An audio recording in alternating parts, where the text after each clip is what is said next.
And welcome to the News That Broke Glass, episode 40. Holy shit, I may actually try and do something different for this episode. Slightly different, not too different. I've got all the new ICW No Holds Barred fucking posters, the Cruel and fucking Kirk's one, the Cruel and the Carver. They're fucking awesome. I think they're the best. That is probably the best poster they've ever done. But Tom, who does the posters for NHB, is always fucking doing good shit. Anyway, I've been away to Derby, which was like more than a week ago now. For this show is going to be out on, I think, Sunday morning, late Saturday night. So I mean, obviously, majority of 800,000 people because it's SummerSlam weekend. Lots of shit's happening in the wrestling world. Vince McMahon is retired. Triple H is taking over creative. It's Ric Flair's final match this weekend. It's SummerSlam, but who gives a fuck about any of that? Because it's Deathmatch time. And you might notice my little friend here, Facey, who I took to the Kumite show in Derby, who have still got some of Tomby's blood all over the thumbtacks on both sides. The only thing I will say about it, I was kind of thinking, maybe use it swing, but it's so rubbery that it's all good, it's all good. So I'm just going to leave him like this until the end of time, until they all fall off. But anyway, you might have seen that on social media or whatever. Anyway, I'm just going to go through some merch. Got my KC fucking W t-shirt. I've had this for months and months anyway. I got these new shorts, Freedoms. These are from a guy called Explosion Apparel. Check him out on Instagram, go and buy his shit. I think he's got like a new ECW t-shirt. He's got like wine related stuff, Freedom stuff, all kinds of good shit. This is the remnants of one of the 47 light tubes I took. I took 8 bundles and 22 loose tubes down to Derby for KCW. So I just had to go and run and quickly steal this. I think that these were used, majority of which were used in the Clint Margera, Callum Butcher match for the DMDU World Deathmatch title. And then I have some t-shirts. What do we have first of all? Danny Darko's Bud Light t-shirt. I think I have now all of his t-shirts, I think. Awesome fucking shit. What else do we have? I have a Tomby fucking t-shirt. Good to fucking meet Tomby. I'll go on to speak about all Tomby, Darko, everybody that fucking met. Awesome fucking weekend in Derby. So Tomby's fucking Deathmatch Slasher t-shirt.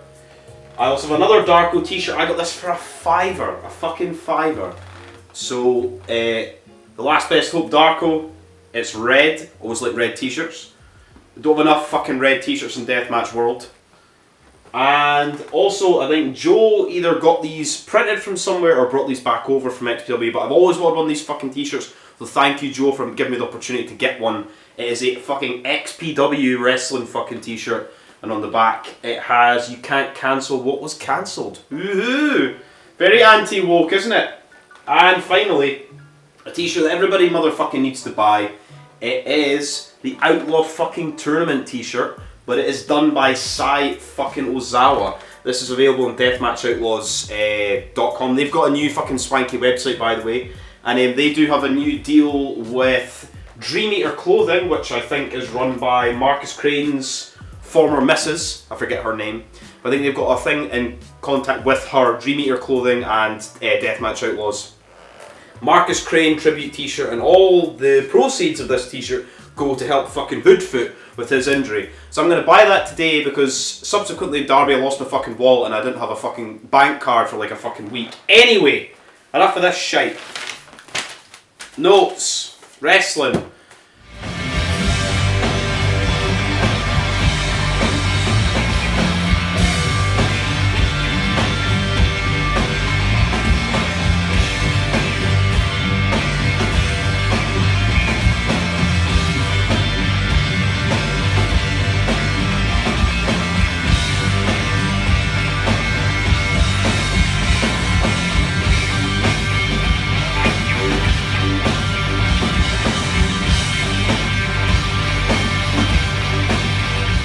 Kumite. So, on Saturday the 16th of July, I went down to Derby early. It was fucking hot. The train journey was marvellous. Didn't have to stop anywhere. Straight the way down, perfect. I went and met Callum Butcher, fucking awesome to meet Callum Butcher, and Matt and Fletch, who run KCW. On the Saturday night we went to a bar called, what's the name of it? Suds and Soda. And we went for drinks. I was drinking fucking gooseberry IPAs and they were fucking lovely. So we were there, sitting talking about wrestling, chatting about fucking shit for like fucking 4 hours or whatever. Awesome. A good education to speak to fucking Callum Butcher, flying all the way over here from Australia to wrestle in fucking Derby of all places. And also speaking to Fletch and Matt, just a brilliant education into what it's like, the trials and tribulations of running a sort of UK deathmatch centric company. So it was great, and thanks for them for actually asking me to come down and go for a drink with them. That was lovely. Then I got lost going home because I was like, right, it's okay. I was going to get a taxi, couldn't get a taxi back. My hotel's literally about 7-8 minutes walk away, but because I booked an Airbnb thing because it was cheap, supposedly cheap. It was cheap until when I looked at my bank balance and it was like I had 250 quid extra taken out of my account, and I was like, what the fuck's this? And the B&B people were like, oh, it's a fucking, what's it called? It's a deposit fee. I was like, oh, could you not have told me that before? Like, no, it's not being taken out of your account. We're just withholding it until you leave. I was like, alright, so I get my £250 back when I leave. No, sir. 3 working days after you leave. I was like, oh, thanks a lot for that. Cunts. Anyway, so after what I was like, I'll get a taxi. I was like, I'll be fine, I'll not get a taxi. Not remembering in my head, it's Saturday fucking night, one of the hottest weekends of the year in Derby. So I wandered around Derby, I went to another bar, I think, I went somewhere else. And then I remember lying on the grass near some sort of college building, trying to look at my phone to try and work out where my fucking location was of my fucking Airbnb, because it just looked like a house. And I couldn't fucking find it. And I was sitting there with one eye shut trying to look for it. And then eventually I got home like fucking an hour and 10 minutes later than I should have. It's a 10-minute walk. But regardless, whatever. Then we move on to the Sunday, or the day of KCW. Took all my tubes down early. Was speaking to Michael Caden for a little bit. Good fucking chat to Caden. Also bumped into Tomby, and the people were with Tomby as well, but I walked past them and I was like, they're carrying tubes and weapons and a trash can and that, and I'm like, are you going to the fucking Derby show? And it was Tomby, but I didn't recognise who he was because I'd never met him in person before. He didn't have his fucking gimmick on, and I was like, oh shit, I was like, it's fucking Tomby. So sitting chatting away to him and stuff, speaking to him about movies and that was really good. Who else was fucking there? It was just good to fucking speak to everybody. Fucking Lee, Lucy, fucking Sam, Dean was there. Dean was setting up one of the matches, the Devil's Garden match between Thorne and Caden, with nettle trellises and fucking fishing wire and mouse traps and fish hooks and all that shit. Who else was there? Speaking to something wrestling guy, chatting to Darko, Big Joe, chatting to Alton Thorne, fucking speaking to Deathmatch Outlaws. They managed to get down, Doogie, James and Danny. Just good to fucking meet everybody that was there. Wrestlers, fans, everybody. It was great. Great day out. Fucking hot as well. And the beer was fucking cheap. By the end of it, I was fucking legless. But we're going to talk about that later on. So, first of all, we get there. Show opens relatively early. Oh my god, I fucking nearly lost my bank card. So I've got a bank card now. I just don't have a wallet to keep it on my phone. I'll fucking lose it again. Anyway, we opened with an unannounced match. So we've got 8 matches on the card, which was between 2 guys I'd never seen before. Where are we? We had... It was... Will Cruz was against... Where are we? LJ Heron, and I've never seen... I saw them, both the guys beforehand. They're very polite. A lot of people polite that come shaking hand, hello, blah, blah, things like that. It was really, really nice. Such a nice... I think when you went down to Derby when I first went there, I was like, Same when I went to Hull, I was like, this place looks a tiny bit sketchy. But it wasn't. It was fucking lovely. Not as fucking sketchy as shithole parts of Edinburgh that I have to fucking transverse on a daily basis. Anyway, that match was fucking great. Chops and kicks and very fucking stiff chops, and in the end Cruz won with, I think it was a big set powerbomb. Great match, great little fun little match. 2 guys I've never seen before. Nice way to open the fucking show. Then, and I can't remember for the life of me, the exact layout of the card. Oh yeah, I will say as well, I was just looking through these pictures. Before the show started, Big Joe was there. Big Joe had his Death Wolf Kumite title, the European Deathmatch title, and I got Callum Butcher to bring over his DMDU title he brought with him. And he let me hold it. My fucking Christ, that belt's fucking heavy. He was saying that like that's like majority of his carry-on luggage is that fucking belt. So I got them to put their belts in like a three-way line thing, got to take the picture of the fucking Australian and merging of the European and British deathmatch scenes. Anyway, I digress as I often do. Where the fuck's the rest of the card? So, I think this might be an order of the card, I don't know. This is a difficult thing. When you go down to a live show like Kumite or Rise or things like that, it's or TNT for that matter, it's never ever up on Cage Match. Unless you have like one tiny little independent show in New Jersey, it's up in Cage Match within about 15 minutes. Not with this case, so I've got to try and remember off the top of my head what the order was. I think this was next. I think it was Act 2, which is the KCW Ring Crew, two young guys, the two high-flying baby faces against the fucking Roughneck, who was awesome, with Mark Adams as his manager. Mark Adams comes out with a big poofy Fabio shirt, all the fucking, everybody giving him shit. Dean giving him shit, Doogie giving him shit, but Mark Adams was great. The Roughneck was awesome. He kept like cutting like quips and calling people bitches and like having these little catchphrases and that. Highly, highly entertaining. And the baby faces weren't any match for him, and at the end they got some offense in, but it was big strong heel against two little baby faces, reminiscent of fucking, what would you say, Brock Lesnar against the fucking Hardy Boys, early 2001, 2002. Roughneck wins, stacks them both up, pins them both. Awesome match, awesome little match. Great to see the fucking Roughneck, never seen him before. Speaking to him after the show as well. And Mark Adams is a good fucking heel manager. And Act 2 were good too, so yeah, fucking awesome. Then, I believe, like I say, I don't know if this is in order. For the life of me, I think we had Harley Harris against Alfie. And Alfie is another person I hadn't seen before. I'd only seen Harley Harris, before on the last Kumite show. This match was good. There was like cookie sheets. Alfie got cut open hard with a cut over her eye. It looked fucking nasty. Both of these ladies can fucking work. It was a really, really good match. And I meant there was like a fucking metal like Jaws like sort of picture thing. I had something. Try and see if I can this. Right. This is similar to what it is. If I can fucking pick this up. I might take this to a deathmatch show at some point. It was reminiscent of this. Like this sort of metal sort of Heineken thing, but it was slightly a bit bigger. I got this Heineken factory, by the way. I might put thumbtacks all over it, or just use it as a thing. You know, why not? It certainly have that good a sound. Anyway, so they had this sort of thing, but it was like a Jaws, the shark thing, and it was over Harris's face. And Alfie ran it in a big fucking drop kick right into her fucking face. It looked fucking awesome. Nasty, nasty fucking drop kick. Looked great. Is it land? There we go. And I think, for the life of me, I can't remember the very end of the finish. I'm pretty sure Harris wins, and I think the crowd were booing because I think they were very, very big for the fucking babyface Alfie. But Harley Harris wins to the boos from the crowd. But have a rematch. Good match. Then I believe we had a tag team match with Kyle Kingsley and David Grant with the Dark Fruits against Danny Darko and the Voodoo Queen with the Bud Lights. This match was good. It was funny that the Voodoo Queen was in the ring doing all the work. Darko's on the outside drinking beer. She's like, come on, tag me in. He's just like, go. It's just having his beers. It was funny. Eventually Darko gets in the ring, and I remember there's like a spot, they're both lying there. I think it's him and David Grant, who's big into the Dark Fruits, are both sort of lying there. They both got their cans. They have their cans on, they sit up like Popeye gets his spinach. Good shit. Darko hits a big fucking awesome Zandig clothesline. A frog splash, and I'm like, in the end, Darko and the Voodoo Queen win. Good fucking match. Fucking good to speak to fucking Darko and the Voodoo Queen as well after it. Don't think I spoke to Kingsley or David Grant. I may have done, I can't remember. Anyway, then, that was a decent match. I'd rather have seen Darko in a death match, but that's just my personal preference.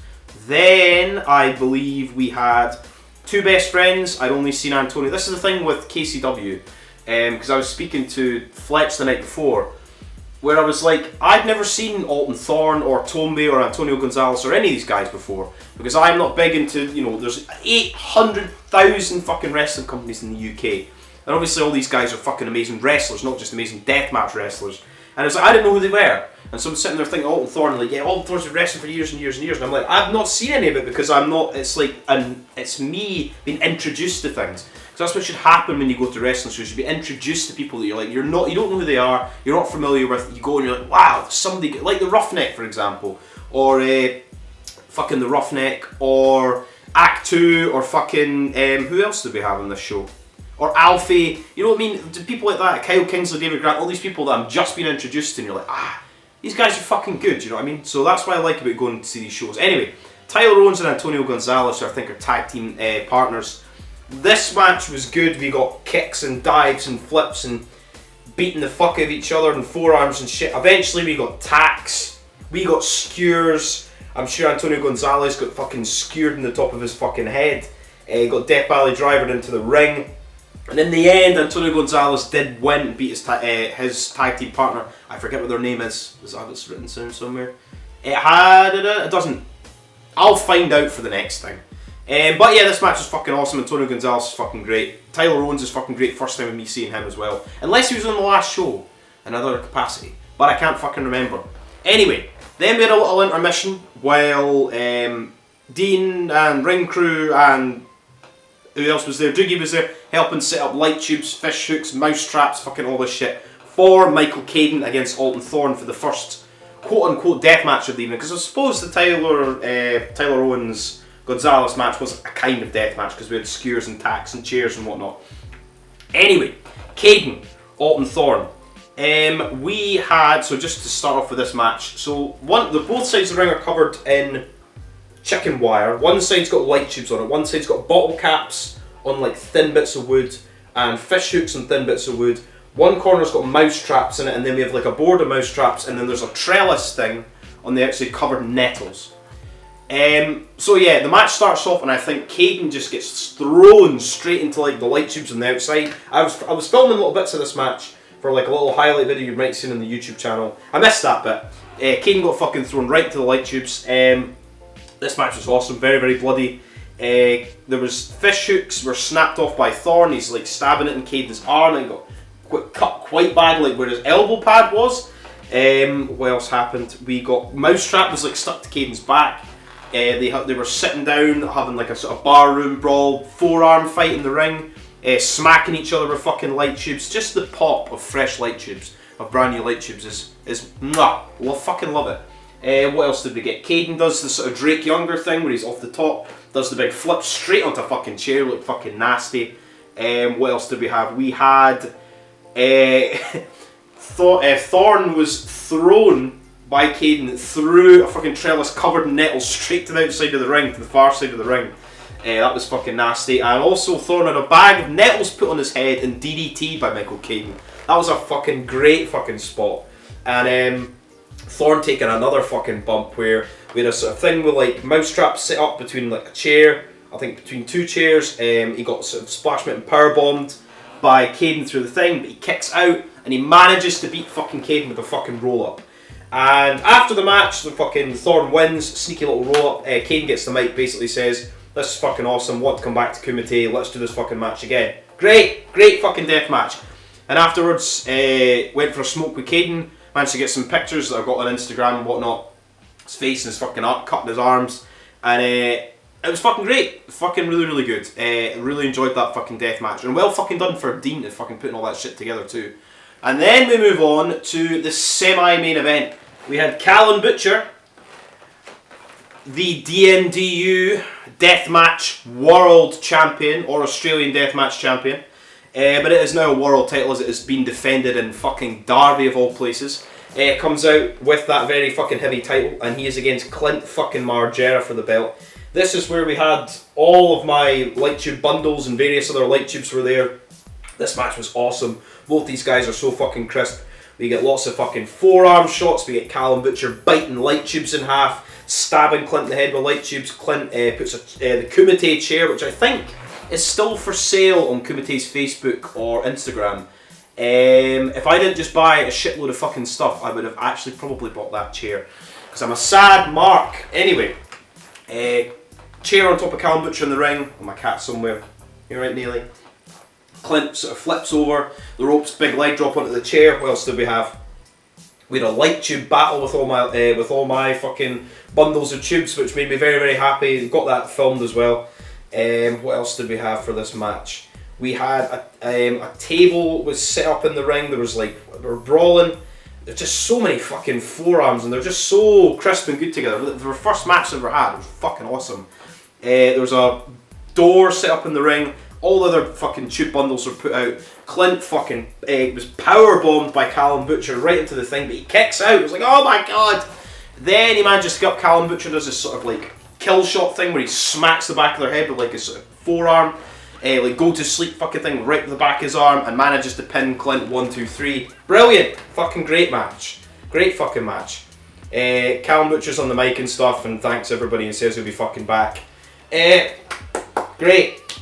So far, we've only got one more match to go for the main event. It has been a fantastic show. Well fucking worth going to Derby for me thus far. Meeting everybody, drinking. The beers were only like fucking a pint of Carlsberg was only like £2 fucking, what, £2.24, £2.34?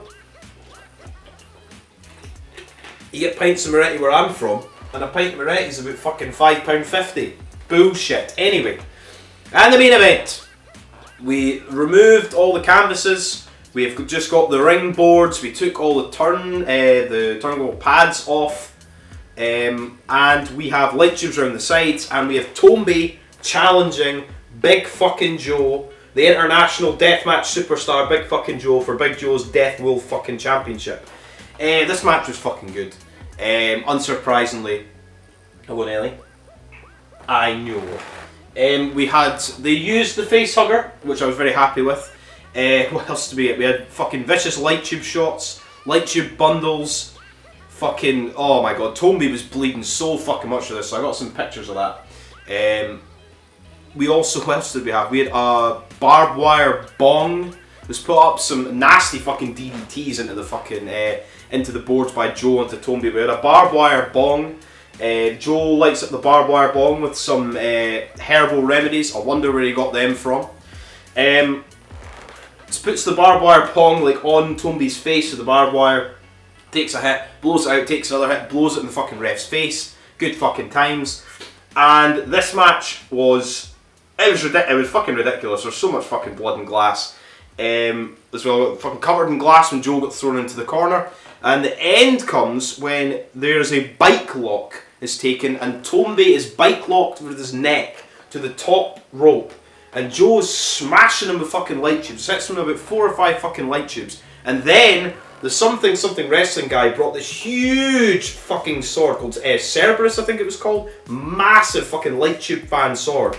Brings it in the ring. Joe's got it. It's huge. Like, I mean, I took 47 light tubes and some boxes down to Derby, and that was a pain in the arse enough anyway, because I don't have my fucking car at the weekends for wrestling shows. But I manage as I can. But that fucking thing, how he says he just wraps them up in fucking Christmas paper. That's fucking insane. Joe brings it, smashes it over fucking Tomby's head. What a fucking visual and a sound. It's great. What effort that guy puts into building this shit, man. Well fucking done. Nice to fucking meet you as well, by the way. And then he fucking hits him again with the remnants of it. Ref calls the match. Big Joe wins. Tomby's done. Great. Fucking awesome. My first Kumite show in Derby will not be my fucking last. A great fucking show all round. Everybody was so fucking nice. As I say, nice to fucking meet all the fans, wrestlers, ring crew, staff, everybody, the bar staff. Everyone was fucking nice. The beer was fucking cheap.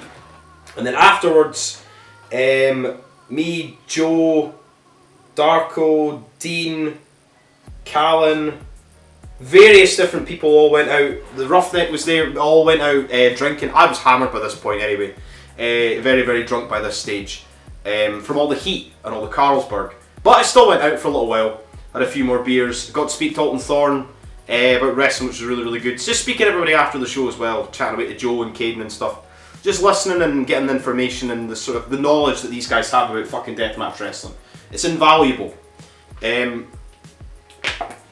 then me and Darko had like a fucking hour and a half long argument because we were talking about this weekend, as we all know, was Ric Flair's last match. And he was saying he was wanting it to be against Sting. And I said that I don't like Sting. I don't like the character of Sting. And so Darko couldn't believe that I didn't like Sting. And then therefore it went into an argument of me not liking Sting and how he couldn't believe I didn't like Sting. But hey ho, maybe that was the karma for what happened the next day. Because the next morning, when I got up, a tiny wee bit rough, I got lost on the way back to my hotel again, by the way. I woke up, went to fucking Costa. There was nowhere fucking open to get beer in the morning. Like, I wanted to go to a pub before a bit, but I mean, this was where it was so hot. Like, we were outside all day, drinking, no fucking hat on, roasting, like 31 degrees, 32 degrees, fine. Woke up a little bit hungover, whatever. The next morning, woke up, Train was 70 minutes late. I left my fucking wallet in Costa. I went to Costa and I got a macaroni and cheese for my breakfast. I was like, Costa coffee, there's fucking macaroni and cheese. And I left my wallet and it had cash in it and somebody's obviously fucking stolen it. Well, I say stolen it, they've probably taken the cash out and thrown it in a fucking bin, you know, like a good Samaritan would do. But that meant I had to cancel my card, and then I was like, oh shit, I can just use my phone to buy shit. Oh no, I can't, because it's all, my card's connected to my phone, so it's kind of fucked. So I survived with a bottle of water that I was filling up, and managed to get there. It took me, from Derby to Fife, which should have been about 4.5 hours, 5 hours, it took me 13 hours to get home.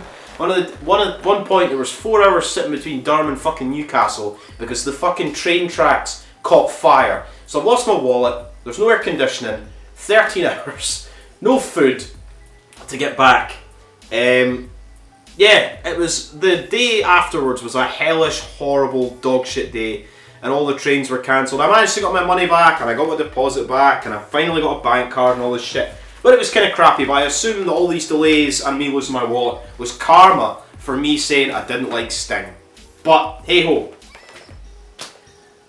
Aside from that, Darko, you are still my pick to win Games of Death 3, whenever that is.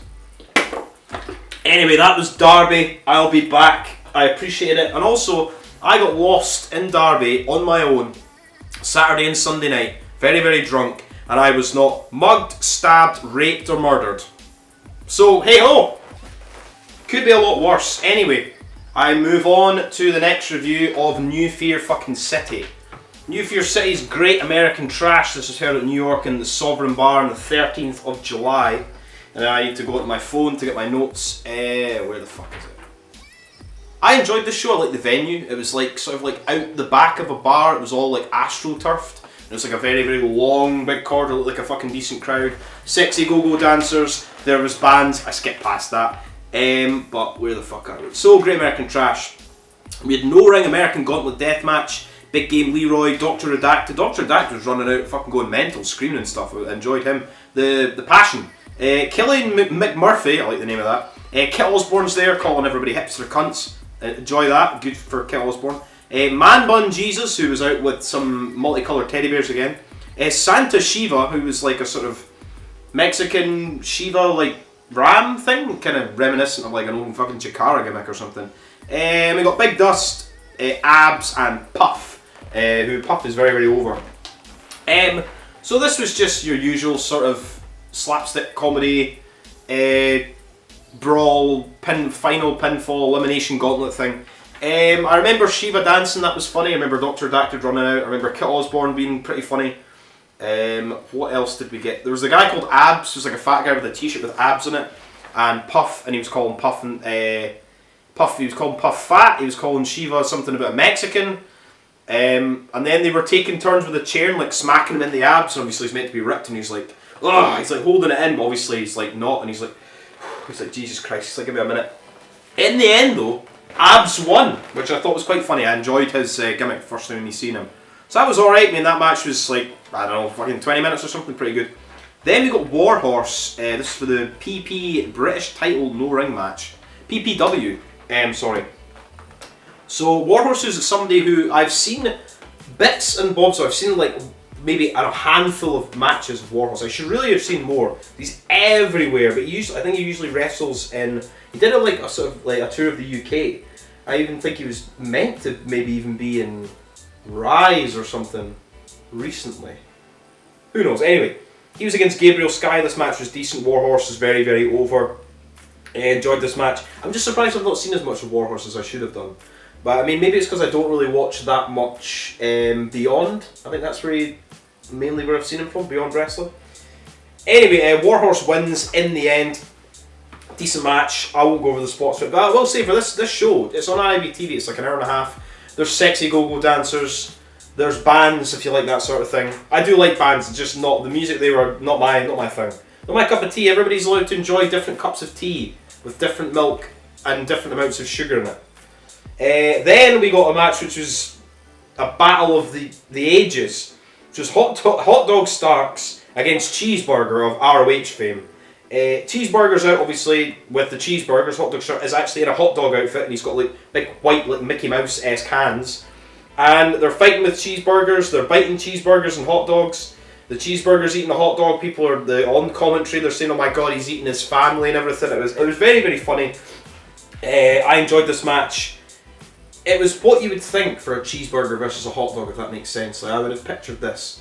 And just in this little venue, I think it looked fucking quite nice. The finish comes when they're smacking each other in the face with hot dogs and things, and they're fighting on the stage and everything. Finish comes, they've got hot dogs on a door between two chairs, burgers on a door between two chairs, and thumbtacks, and eventually the hot dog Starks guy power bombs cheeseburger onto the plunder and wins. Decent match, the hot dogs win, and personally I do actually prefer hot dogs to cheeseburgers.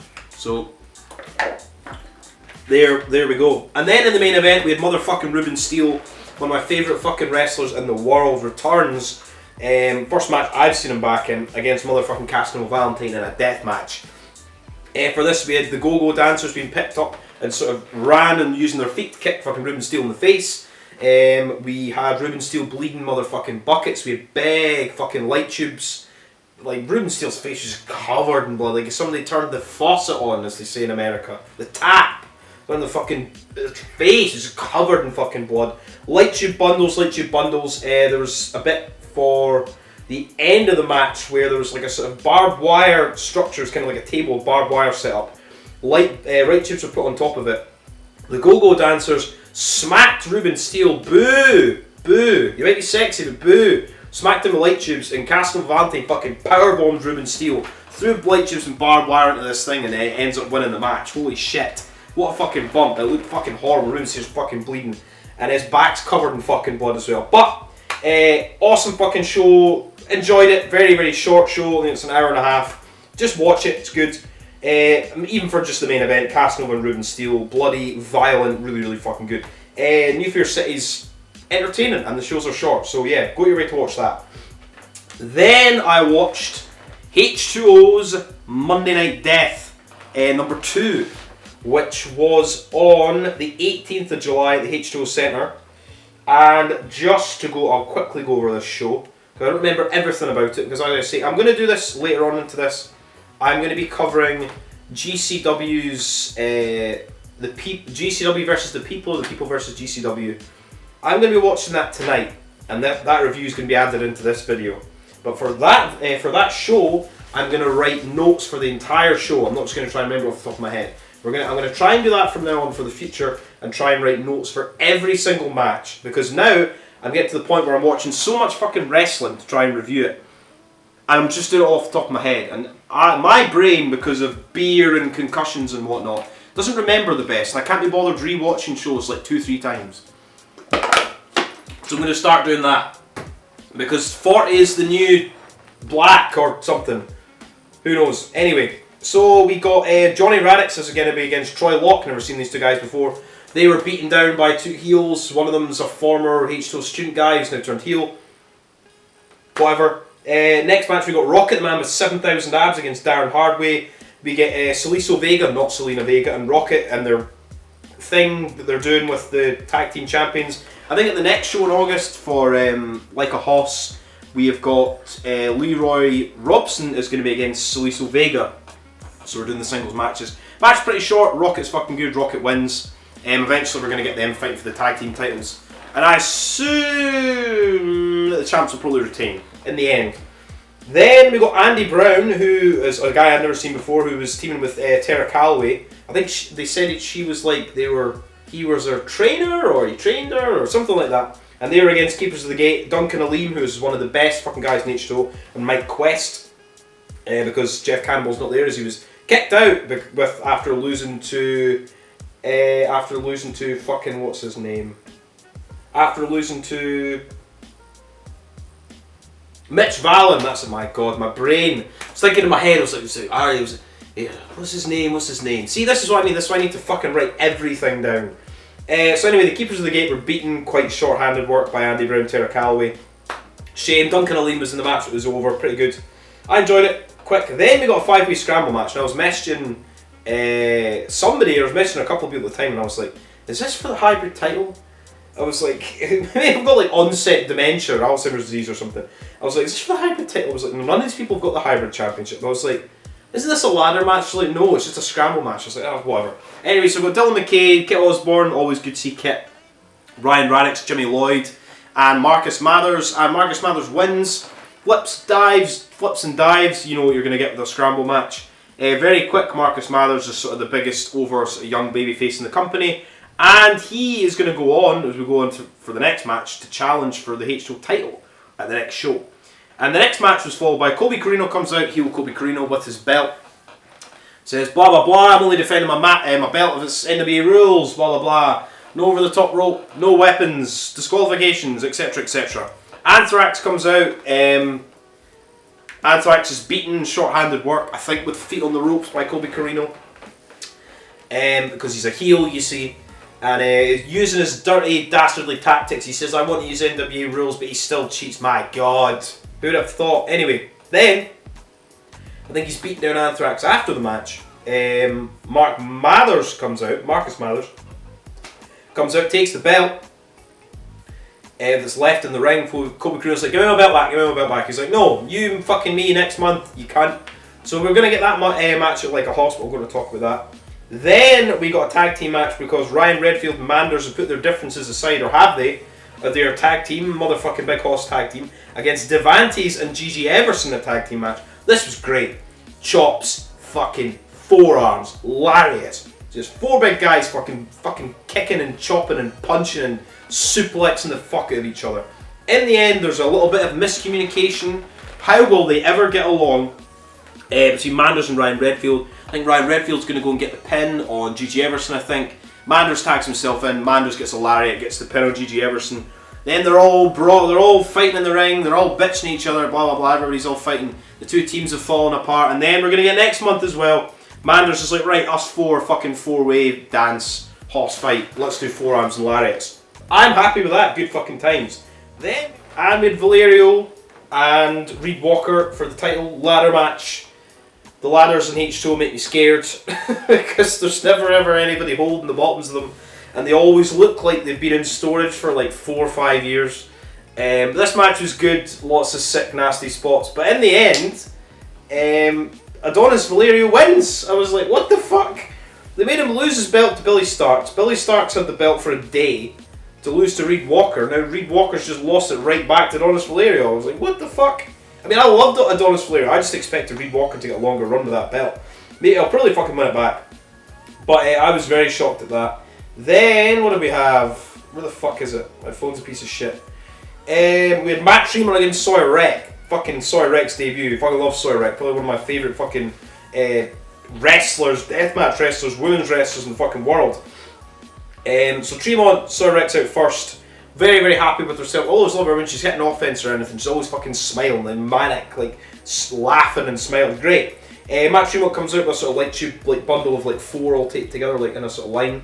He's standing on the ring apron. Sawyer Wreck fucking kicks it right into his face. Tremont's bleeding already.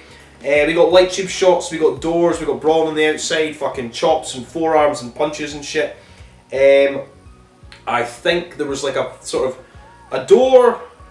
2 chairs, a door, 2 chairs, a door, and Sawyer Wreck, I think, powerbomb Matt Tremont through all this shit. Tremont kicks out. I think Tremont hit 2 fucking DVDs and beats fucking Sawyer Wreck. I was like, oh my god. Oh my god. Great fucking match.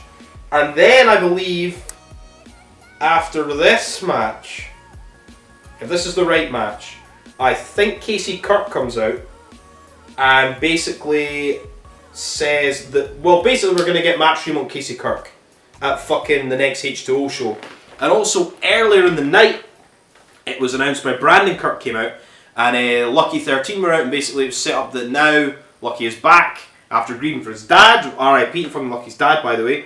And that match is going to be at the August show as well. So a big fucking show set up for August. But I'll go on to talk about that later on in the fucking show. And main event, which is the confusing match because all the teams have changed about now. Alex Stretch, Ross and Bradley, and Austin Luke. Alex Stretch, Ross and Bradley, and Mouse, heel team. Austin Luke, Declan Grant, Jess Moss, and Lowlife Louie, face team. Viking War Games thing. They have the sort of cages on chains set up on the sides of the rings. Here the cages are kind of like that, at an angle. On the side, other sides are like barbed wire. We had some light tubes. We had like, obviously it's like War Games rules, so heel out, face out, heel out, face out, heel out, face out. I think they're in that order. Can't get a pinfall, submission or surrender until the end. Lots of panes of glass, like a big suplex from, I can't remember who. There's all these like 8 people in the ring just all doing moves and shit. Big suplex from the ring apron to the outside on that cage thing, that was sick. Panes of glass. Good match, but honestly there was like so much going on I can't even remember what was happening. In the end, there was a pane of glass was put on Lowlife Louie, and somebody was suplexed, I think, onto the fucking pane of glass onto Louie. Then they put another pane of glass on Louie, and I think they went to do it again. Didn't work. Then they did a double stomp into the glass, didn't break again, and then they pinned. Heels when they pinned Lowlife Louie, and after the match they put a pane of glass back on Louie and fucking blast him with a fucking chair, and it finally breaks, and Louie's bleeding like fucking screaming like Louie does. Then after the fact they're beating the shit out of Louie, Tremont comes out. He's like, you fuckers, this is between you and me, no one in the back come out and help.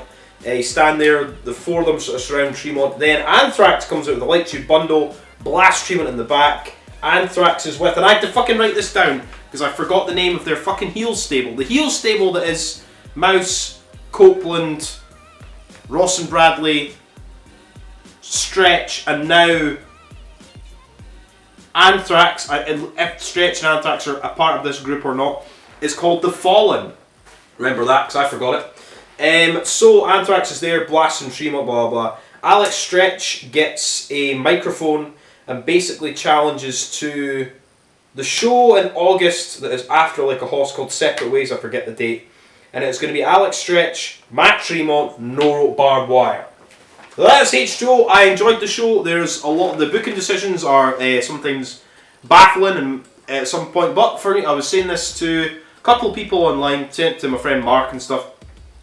H2O to me is like, it's like one of those, it's like an old hoodie that you've got in the fucking wardrobe that you put on, and it's like nice and comfortable and it feels like home. I just feel at home watching H2O. Makes me happy sitting watching H2O. What about if I'm not 100% behind the matches, the booking decisions or whatever? I love watching fucking H2O and I appreciate all the effort that all the guys put into it. Anyway, I preferred the first Monday Night Death. It was still a decent show. Then I move on to, I watched ICW's PFX 11. Which was held on the TW Arena in Red Bank, Tennessee on the 22nd of July. So, opening match, Akira. Obviously, we have Akira. I do have an IPA there, I'm going to have that in a second. So, Akira Kevin Koo with the nice fucking tattoos. This was, as you would expect, kicks, nasty fucking kicks, chops, forearms, punches, just beating the fuck out of each other, power bombs, suplexes, all that good shit. In the end, Akira wins to beat Kevin Koo. I was expecting Kevin Koo to actually win this match, but he didn't. Akira wins, great fucking match. Then we got Gary J. Then we got Gary J against somebody I've never seen before, Joe Black, who we're actually going to see again very, very soon in Olds Bard. So we have got Gary J against Joe Black. And these two guys were chopping the fuck out of each other. Just chops and chops and stiff chops and chops and endless fucking. And it was just like, I love that shit. I love Gary J. I love chops. I love going woo. And I mean, I'll probably be watching Ric Flair's last match because it is not against Sting. So this match was really, really fucking good. In the end, I think Gary J hit like 3 or 4 forearms and put Joe Black down. Referee decision. Also, we'll say this for NHB, for PFX 11 and NHB 29. And it wasn't just SPO doing the whole show. It was, we had, I think her name was, what was her name? There was a female referee who was really fucking good, and there was another guy referee called Shiny Shoes. I think the female referee was called Gina? Was her name Gina? I think it was Gina. Anyway, they were both very, very fucking good. And good to see fucking SPO getting a break.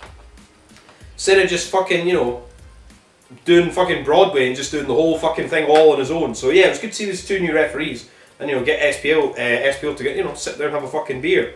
Because he fucking deserves it, because he fucking does Broadway the whole fucking time, all the fucking shows.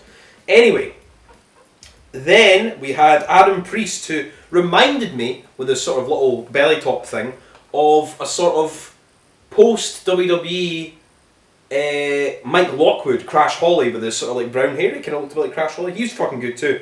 He's there. The Reverend's fucking there. Mike Priest against fucking Tank. Fucking love Tank. The Reverend's there. Always love the Reverend. He's my favourite fucking manager in wrestling, aside from Dewey Donovan. And so we got Adam Priest doesn't want to do the wrestling. Doesn't want to fight Tank. Why would you? Tank blasts him with a fucking guitar. Baby powder everywhere. I love that shit. He's getting fucking sickled in the face. Adam Priest gets thrown into all four corners of the cage, and they've all got doors in them. He goes through all the fucking doors, and then the match eventually is ruled a no contest because fucking Cruel comes down to set up more for the match for tomorrow night that he's gonna have with Tank. Cruel comes in, he's there with Tank. Tank actually gives him a big fucking like back suplex through a board in the corner, one of the corners of the cage. And then Tank's like, fuck you, and then Tank leaves and it's no contest. But Adam Priest is a bit where he sort of gets up and he's a little bit woozy and he's in between Tank and Cruel and he gets a shit kicked out of him. But yeah, Adam Priest is fucking great too. Decent match, sets up something for the next night. Then we got Brett Ison back against Hardway Heater, who was injured for like a year. I think he was out, I think they said something like 358 days, 357 days or something. With the neck injury, but good to see fucking Hardway Heater. And I was expecting him to win this match, but Brett Ison won this match, and you would expect with these two guys. Punches, forearms, chops, kicks, suplexes. I can't fucking remember what Brett Ison won with, but he fucking does beat Hardway Heater. But not be too long because we'll see Hardway Heater the next night. Then we got John Wayne Murdoch against Brandon Kirk, which is a match that I think it's one of these things where like I've seen this match so many times, but I love seeing it. It's like the same in H2O if I see like Reed Walker against like Austin Luke or Reed Walker against fucking like Mark Mathers or something. It's just these matches. I've seen them like a lot, but I'm happy to see them a lot. Do you know what I mean? And this was good. We had razor blade boards in the corner. We had fucking tack bats. We had cracker bats. I think in the end they were brawling around the cage on the outside. John Wayne Murdoch, they done that Psycho Driver fuck your life thing again. And John Wayne Murdoch fucking kicked out. It was like, oh my god, how does he keep kicking out when they've got all the chairs set up and he sits this Psycho Driver thing? And everybody always kicks out. Like, my god, that should finish anybody, you know what I mean? But he's John Wayne Murdoch, I guess. So he ends up getting a chair round, I think he like has a chair round Brandon Kirk's head. So Drop holds him onto it. And then he puts it around his neck and I think he gives him like a submission. I think Brandon Kirk taps out. Or he gets counted for referee's decision. John Wayne Murdoch wins. Then we got the boss of TWE against Danny DeManto as Jaden Newman takes on the motherfucking Cold Heart Player. So for this match we had gusset plates. The crowd's so hot in fucking Tennessee as well. For Jaden Newman, one side I've got all the NHB regulars that are travelling around with NHB. The other side cheering for Danny. Very, very hot crowd. That's why they was like, oh, why are they always going back to fucking Tennessee? Because they fucking pack the place out and the crowd's always fucking hot. And it always sounds and looks fucking great. This match was decent. We had a fucking cracker bat thumbtack kick pad things kicked into Danny DeManto's back. DeManto hits Newman with a fucking razor's edge right into the corner into a cut can board. Jaden Newman went to the top of the cage and did a big splash off into Danny DeManto on a table. Fucking holy shit, like it was a really, really fucking good match. DeManto, Jaden Newman's wife came in the ring and he gave her a running fucking Death Valley Driver through a board in the corner and it almost looked like a fucking head went to the side. I was like, oh my god, it looks so nasty. She's fine though, she was fine. It just looked nasty, but sure, right. And in the end, Newman wins with a submission and Danny actually taps out. And then as Danny DeManto does, he fucking put Jaden Newman over on the mic. So you become a fucking man. Great match. I think it's probably my favourite match of the night. Then, because Reed Bentley's not there, for some unknown reason, John Wayne Murdoch is to pick up the slack for his Rejects tag team partner. And we got Casey Kirk against John Wayne Murdoch. This match we had lots and lots of knives. Lots of knives being stabbed into Casey's hands and everything. John Wayne Murdoch at the very start ran at the front and jumped right into a fucking gusset plate door. This match, John Wayne Murdoch's turning more heelish. Eventually gets the mic and he's beating the shit out of Casey Kirk and he's like, the more you cheer for her, because Casey's the biggest over, the most over babyface in the company, the more you fucking cheer for her, the more I'm going to whip the fucking shit out of her. And the crowd cheers even louder for Casey, and he's beating the fuck out of her, I'm sure in the end he gives her like, he goes to give her a brainbuster, but in the end, he gets put on a door. Casey goes to the top, does the 187, Brandon passes her a chair with tubes on it, right into John Wayne Murdoch. 1, 2, 3, Casey beats Murdoch again. My god, her run is never going to stop. And then after the match, John Wayne Murdoch's pissed off, he's got a fucking knife, he's going to stab Casey Kirk, he's got the knife behind him, and right behind him, Cruel's there. Cruel fucking stops John Wayne Murdoch, John Wayne Murdoch runs out of the ring, Casey Kirk's lying on the ground. Cruel picks up Casey Kirk like Frankenstein was going to do to that little girl, where he picks up and throws her right into the water to help her swim and accidentally drowns her. Anyway, enough movie references. Carries fucking Casey Kirk away past Brandon Kirk and backstage. Beauty and the Beast storylines and wrestling. You gotta love it. Anyway, PFX 11, great. I wasn't overly hyped for this or NHB as I were for usual shows, but these two shows were fucking awesome because they're in Tennessee.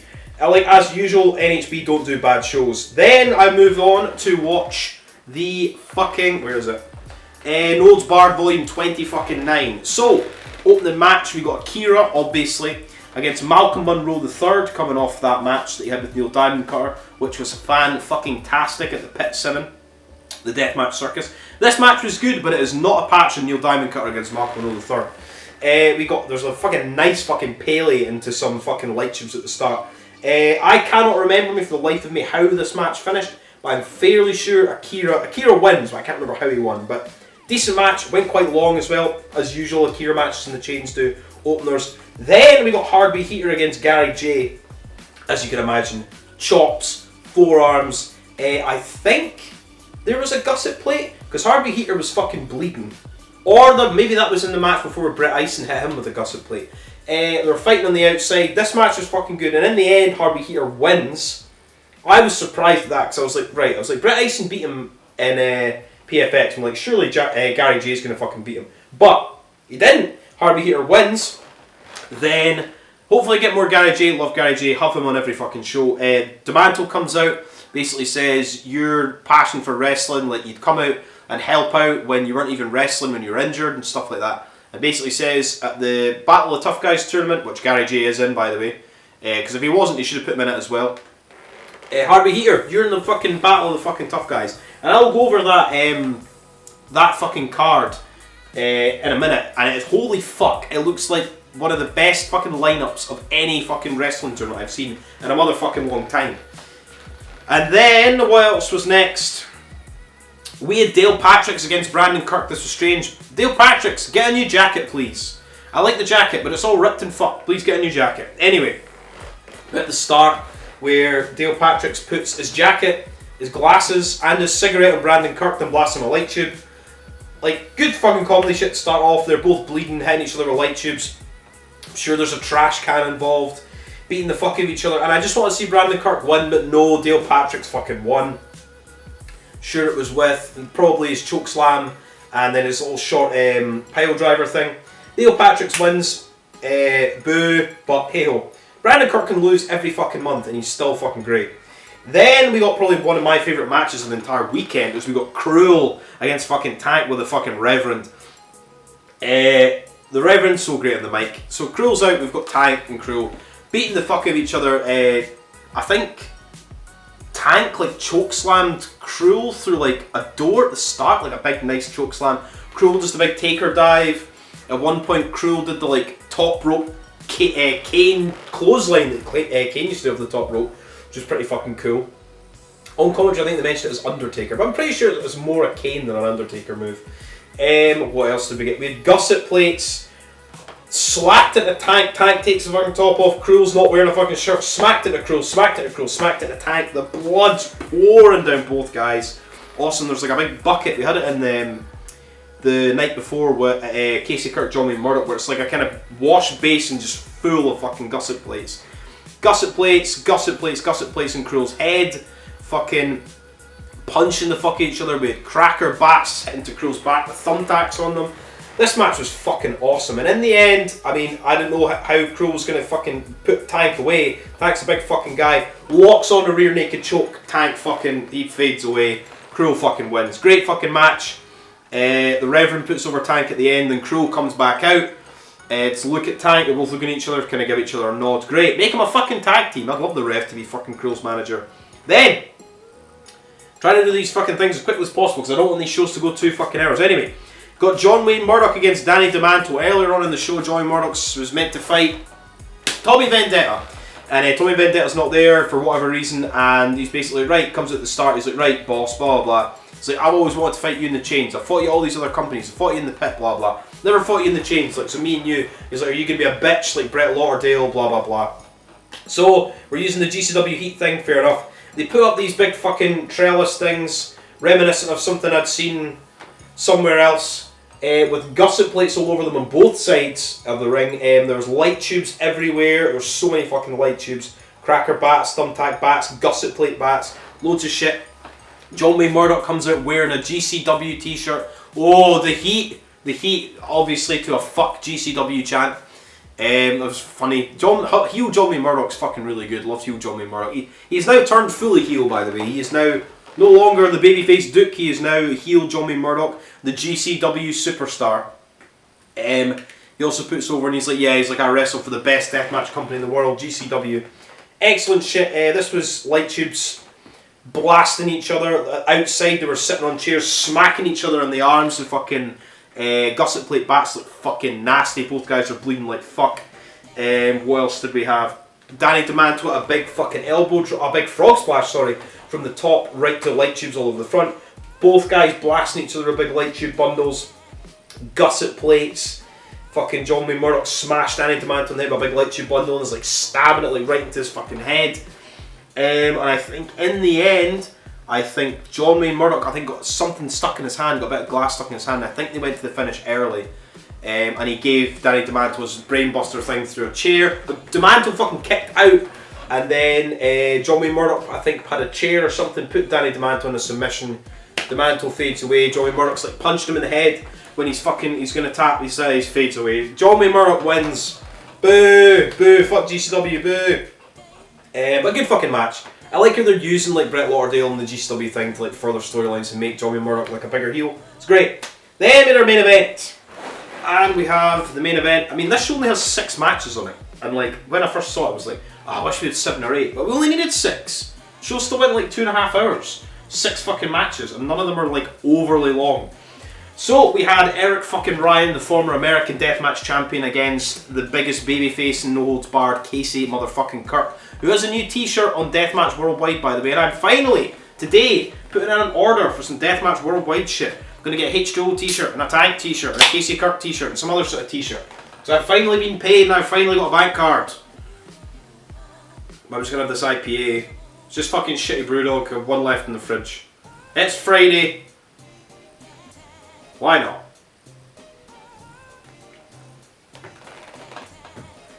So, this match we had Casey Kirk comes down with a big shopping cart full of light tubes. Oh, the shopping cart's in Eric Ryan.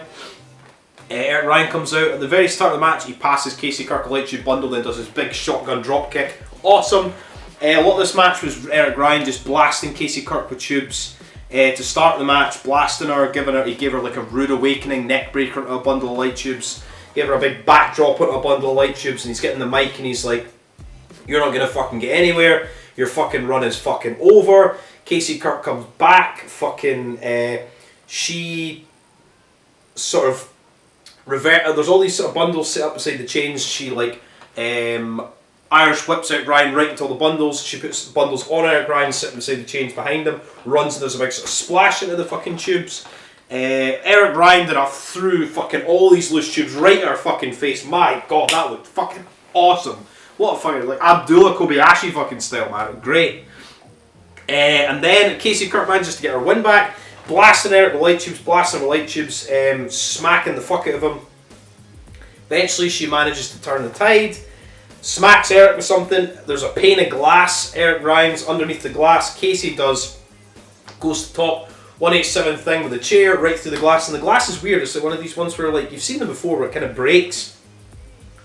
And it still obviously goes into shards. It's still tempered glass, but it kind of goes like dark colour. It kind of looks like more blacky, like grey than like normal like glass. It's weird, but hits that, pins Eric Ryan. Eric Ryan's back is fucking covered.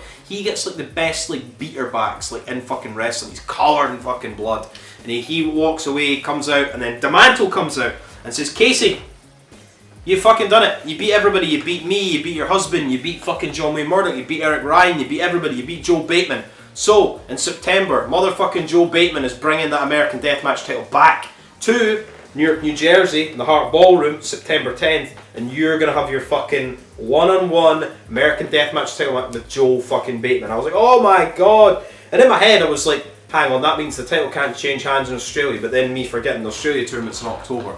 Anyway. Awesome show, great fucking weekend for NHB. All these fucking shows were great. Watch them on IWTV, and when KCW brings out their show on IWTV, well, she'll have a name. The last show, Derby show, was called Fight to Survive, I think, on IWTV. So who knows, but it's going to be up soon. Watch all these shows, watch KCW when you can, support fucking KCW. I think they may have a couple of these t-shirts left in large, I think, and then they're going to be done with the pink t-shirts. But support fucking KCW, support Kumite, support fucking British Deathmatch Wrestling, and support IWTV and H2O NHB New Fear City. Anyway, we move on to GCW. And just to say, I'll be going over a full review of the People vs GCW, which is tonight, and that will be me in another black t-shirt sitting on this couch tomorrow. So that will be up on Saturday night at the latest Sunday morning. And then Sunday night we'll have Insane 8. But I'm going to do Insane 8 as like its own little short review. I don't know if I'm going to make it like an episode or just a short review. But we're going to try and do something different because I've done 40 episodes of this. Try and do something different. And I want to ask people, even people you don't know, say subscribe to Bleeding Gums. Because I'm like 30 odd away from getting 1,500. Subs, and then once I do that, I'm going to do something. I don't know what it is. I'm going to do something when I get to 1,500. Anyway, GCW news. Let's go over that card before I review it tomorrow. Me. So what do we have? Where are we? So we have got Psycho Clown Joey fucking Janela, Kevin Blackwood against Masha Slamovich. And the only reason I wanted to do this is a lot of the GCW shows recently I've missed because they're just GCW shows. I mean, I do obviously want to see Cyclopay and things like that. But this show kind of seems like it's a bigger deal because it's obviously part of this big Ric Flair thing, and it's got Moxley in it and all this shit. Anyway, got Kevin Blackwood against Masha Slamovich, Black Taurus, Gringo Loco, and Jack Cartwheel 3-way against AFS Commander, who's a guy who like runs over the fucking ropes and does big dives and flips and shit. Laredo Kid, Alex Zane against Nick Wayne, make him a tag team. Speaking of tag teams, GCW Tag Team Title 3-way, Bussy defend their titles against Second Gear Crew, Mance and Justice, and Cyclopay Medio Extreme. Well, hopefully they get another run with those titles. Then we've got Banditos against Jordan Oliver, Mike fucking Bailey against Tony Deppen, fucking can't wait for that. And in the main event, Blake fucking Christian challenges John Moxley for the GCW World Heavyweight title. That is the People versus GCW. So tomorrow, me, review the show. And it's me, back in the same video but with a different t-shirt on because it's now a fucking like day later or something. I've watched SummerSlam. Today's now Sunday. This video will now be up on Monday. What are you going to do? It was SummerSlam. Ric Flair's final match is on tonight, I think, or tomorrow. Insane 8's tonight. I'll be going over that Tuesday, Wednesday or something. Short little review. But anyway, I just thought I'd do something different. These are 13 double-sided pages of notes where I covered, because usually when I watch a review or I review a show that I've seen, I usually just do it off the top of my head and try to remember the spots. Sometimes I'll maybe rewatch it because my brain's fucked from like concussions and drinking and things. But now I thought, right, I'm going to do a change, so I'm going to write 13 pages of fucking notes about the People versus GCW on Friday night. I watched this the next day because for some fucking reason it was on at 4:30 AM because it's part of the Starcast Ric Flair thing. Nashville Fairgrounds, it was on at 4:30 in the morning for us to kick off for the thing. The show was only about 3 hours, but my god, the show fucking dragged as well, Jesus Christ. So 10:30 PM for the US. Anyway, opener scramble for the GCW Extreme title. AJ Gray, is he just in to drop the belt? I don't know, who else do we have? Reefer, Mercer, Gray, Cole Radrick, Marco Stunt, who I thought was dressed as Lord of the Giant, but apparently he's now called Little Show. It was really over. I mean, I didn't really find it that funny, but it was over. And a guy called Axton Ray was pretty good. Then again, AJ Gray is from Nashville, but I don't know if he's had sort of problems to do with Twitter, something, I don't know what it was. But he's been away for a little while now, he's come back, but I think he was just back to drop this. I don't know if he's going to be back full time. They were pretty pushing him pretty heavy before he went away. AJ Mercer hit big like toss, power slam, like throw the guys up, toss them, slam down onto Reefer and Ray. Little Show goes for a double choke slam. The big guys doesn't get it. Mercer and Gray have a big forearm chop battle. This is actually things I've actually got so many notes now. Actually be more professional and not just remember it. Big Reefer does big tornado DDT. He gets like thrown from Mercer and he catches. I think it was AJ Gray in a DDT thing. Big Reefer does Reefer spots, big dives. AJ Gray, a huge fucking beautiful looking top rope leg drop onto Cole. Marco's fucking over. Code breaker thing by Marco. Marco finally gets a nice. Cole Radrick goes up really big for a big choke slam. Axton Ray hits like an awesome like push off like pin thing. It's difficult to describe. My god, there's so many fucking notes. This is your usual GCW like scramble, but this was actually there was a reason for it existing. I suppose the other kind of scrambles, I'm not drinking today, I've got it's a little mug with a cup of tea in it. But like this sort of scramble, it was for a title, and because AJ Gray was just coming in to drop the belt, there was a reason for the scramble existence. I wasn't that annoyed about that. AJ Gray hits a fucking razor's edge buckle bomb onto Mercer, Jesus Christ, the big lariat.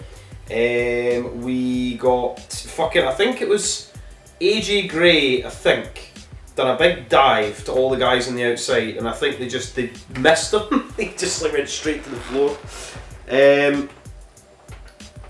Marco's stunned out of place. I think Cole Radrick is in the ring. They're looking for somebody like Marco's might be in the ring, but he wasn't there, missed time, whatever. And then Cole hits a fucking like pile driver pedigree type move on Marco Stunt and wins the fucking belt, the Extreme belt, one of the ugliest belts in the world. But good for Cole Radrick, because he's getting a big fucking push in GCW. Then we move on to, but that match was okay. Then we move on to Deppen versus Bailey. Deppen's my favourite wrestler in GCW, is not Nick Gage. And oh yeah, I was going to say that Nick Gage, there's a picture of Nick Gage speaking to Ric Flair and Ric Flair doing the fucking MDK thing. So that's fucking cool. I don't think I'm going to buy the whole thing. I really want to watch that documentary about Ric Flair rather than his actual last match. Hopefully, he says he's going to be bleeding buckets, so fucking good for that. Deppen attacks Bailey before Bailey gets in the ring and then hits his big beautiful fucking like tope dive thing through the middle rope. Forearm battles, boo, yay, everybody's booing for Deppen. I don't understand why, everybody's cheering for Bailey. Bailey's fucking awesome. Bailey kicks flurry thing. Deppen evades stuff, hangs him up on the ropes, sort of like crotches him, like not in the turnbuckle, like on the actual fucking ropes. Pretty cool. Deppen does funny like fake little cartwheels and backwards rolls into a forearm, made me laugh. Heel Deppen is fucking awesome. I have that written down, as if I need to write that down. Right, hopefully this is all in order. So I've usually a number of my pages, but I don't have it for this. Anyway, Deppen like keeps ducking kicks, and he ends up getting a kick right in the face. Like he's on his knees. Bailey goes to like kick him. He keeps ducking, and then he ducks and he puts his head up, and then bang, right in the face. Great. Bailey hits inside middle rope, I say moonsault, so it's like he jumps in the ring, springboards off the ropes inside, then does a moonsault to the outside. Beautiful move. Big forearms again. Deppen is kneed, super kick, buzzsaw kick, but he kicks out. Fuck yeah. Big knee, I think another big knee, and Deppen fucking, I think it was Bailey hits his like shooting star knee thing, landed on the ring. Bailey's behind him, big knee to the back of the head. Wins! Great, fucking great. Probably one of my favourite matches of the night. The only thing I will say for GCW, and it's a thing where like a lot of the matches are good, but like things like Bailey and Deppen, like Zayn and Wayne come out next, but there's no real like build for anything. They're just like exhibition matches, and it's the thing with this match is after this Zayn Wayne match, it was like 3 matches in, and I was like, I was like, can I have something to like break up, like just have a little like squash match, a little 5-minute match. Anyway, so then we have Tony Deppen wins. Zayn versus Nick Wayne. Zayn and Wayne. Nick Wayne's only fucking 17. Jesus Christ, make me feel like an old cunt. Alex Zayn's got a swanky new like mustache, which I was quite a big fan of. Wayne hits a standing Spanish fly, big top rope dive, then a huge fucking beautiful swanton bomb. Big clothesline from Zayn. Zayn hits a last ride type powerbomb onto Wayne. Big chops, woo! Because it's Ric Flair, blah blah blah. If I was doing it, I would have had to say, nobody do any chops until Ric Flair's match, you know? For sign of respect. Moves, reversals, moves, reversals. This is the thing with like a lot of GCW matches. It's just move after move. There's always so many like near falls and kickouts and everything. And like I say, not every match has to be. I have some matches that go 4 or 3 minutes. Like fucking come on. 3 matches in, it's starting to drag everyone here. The show was only like 3 hours, and I was literally, it was like an hour and 20 minutes in, and I was like, my god. It's like usually for a lot of indie shows and a lot of stuff, like when I was at KCW and NHB and H2O and stuff, it doesn't feel like a drag, but just this show felt like a drag. I mean, I don't know if it was maybe just I was tired. I mean, I watched this in the afternoon, who knows. They got perfect plex from Wayne. Too many matches of moves and moves and moves, too long of rope. Code Red by Wayne. Running, diving Hurricane Rana from Zayn onto Wayne. Seed on top rope, which I quite like it when Zayn does that. Double down, I was like, oh my god, please end the match. Physically exhausted. So Dave Prazak said, he was like, yeah, it's a physically exhausting match for the competitors. I was like, yeah, what about me watching at home? Wayne wins with a small package, so Wayne being pushed to the fucking moon. Then I was like, oh my god, I was like, what are we going to get next? We're going to get something. I was like, alright, it's going to be a 6-man lucha match. Oh my god, my little brain, I was like, oh Jesus. So it's ASF, Laredo Kid and Commander versus Gringo Loco, Jack Cartwheel and Black Taurus. This match was really good. Lucha rules, so when somebody's at the ring, there's a bit though where I was like, all the heels were in the ring and I was like, who the fuck's the legal man? Lucha things, top rope head scissors. There was so many like diving, flipping, crisp, beautiful head scissors, but they kept going back to the head scissors. I don't know how many times I heard Dave Prazak say head scissors. I was like, fucking hell. ASF was in a mask when he came out. More head scissors, flip out side head scissors. Cartwheel had sparkly gear. That's the thing, right? You're watching this lucha match and you're like, there's so many like crisp, amazing, beautiful moves. And the thing I pop most for is Cartwheel having sparkly gear. Anyway, Commander's fucking crisp, amazing. Apart from later on in the match, but I mean, I don't know whose fault that was. Taurus hits a big fucking throw up, sit fucking down Samoan drop. That was fucking good. Taurus is great. I want to see Taurus against Commander 1-on-1. More head scissors. 3-way spots. Fucking it was like slams. Everybody's doing their moves all at the same time. What do we have next? What I'm saying, I'm like, it wasn't a long show, but I took a lot of notes. Who's the legal man? Big spear from Taurus to ASF, that was good. Heel, mask taken off stuff, the referee's like, no. I often feel that as well, as like when you have a lot of referees for like just matches like this, where like it's kind of like they can kind of do whatever, they can use chairs and like stuff, or even in death matches, like the referee's just kind of like there to count. So the referee's kind of got to like do something in the match, or else he's just going to be standing there and just count one pinfall, you know what I mean? ASF, it's a huge crossbody from the top to the outside on Cartwheel, and you think he fucking missed him. It's like he overlooks Cartwheel. Cartwheel looks, he was like, Jesus Christ, you see them speaking to each other after it. Commander hits his big top rope running fucking flip into like an assay moonsault onto Loco. Beautiful move, like running across the top rope, then doing a fucking diving, like twisting assay moonsault. Great. Then, what did we have? There was like 3 dives. Commander did a rope walk and a shooting star press. Both the other guys did 450 splashes. Nice fucking thing. Kick out though, because everybody kicks out of everything. Cartwheel sit out powerbomb into Commander. Fucking hell. Everyone face. Everybody, all the faces chopped. Cartwheel, like I said, stopped doing chops since Ric Flair's final match. Fight forever from the crowd. I was like, please God, no.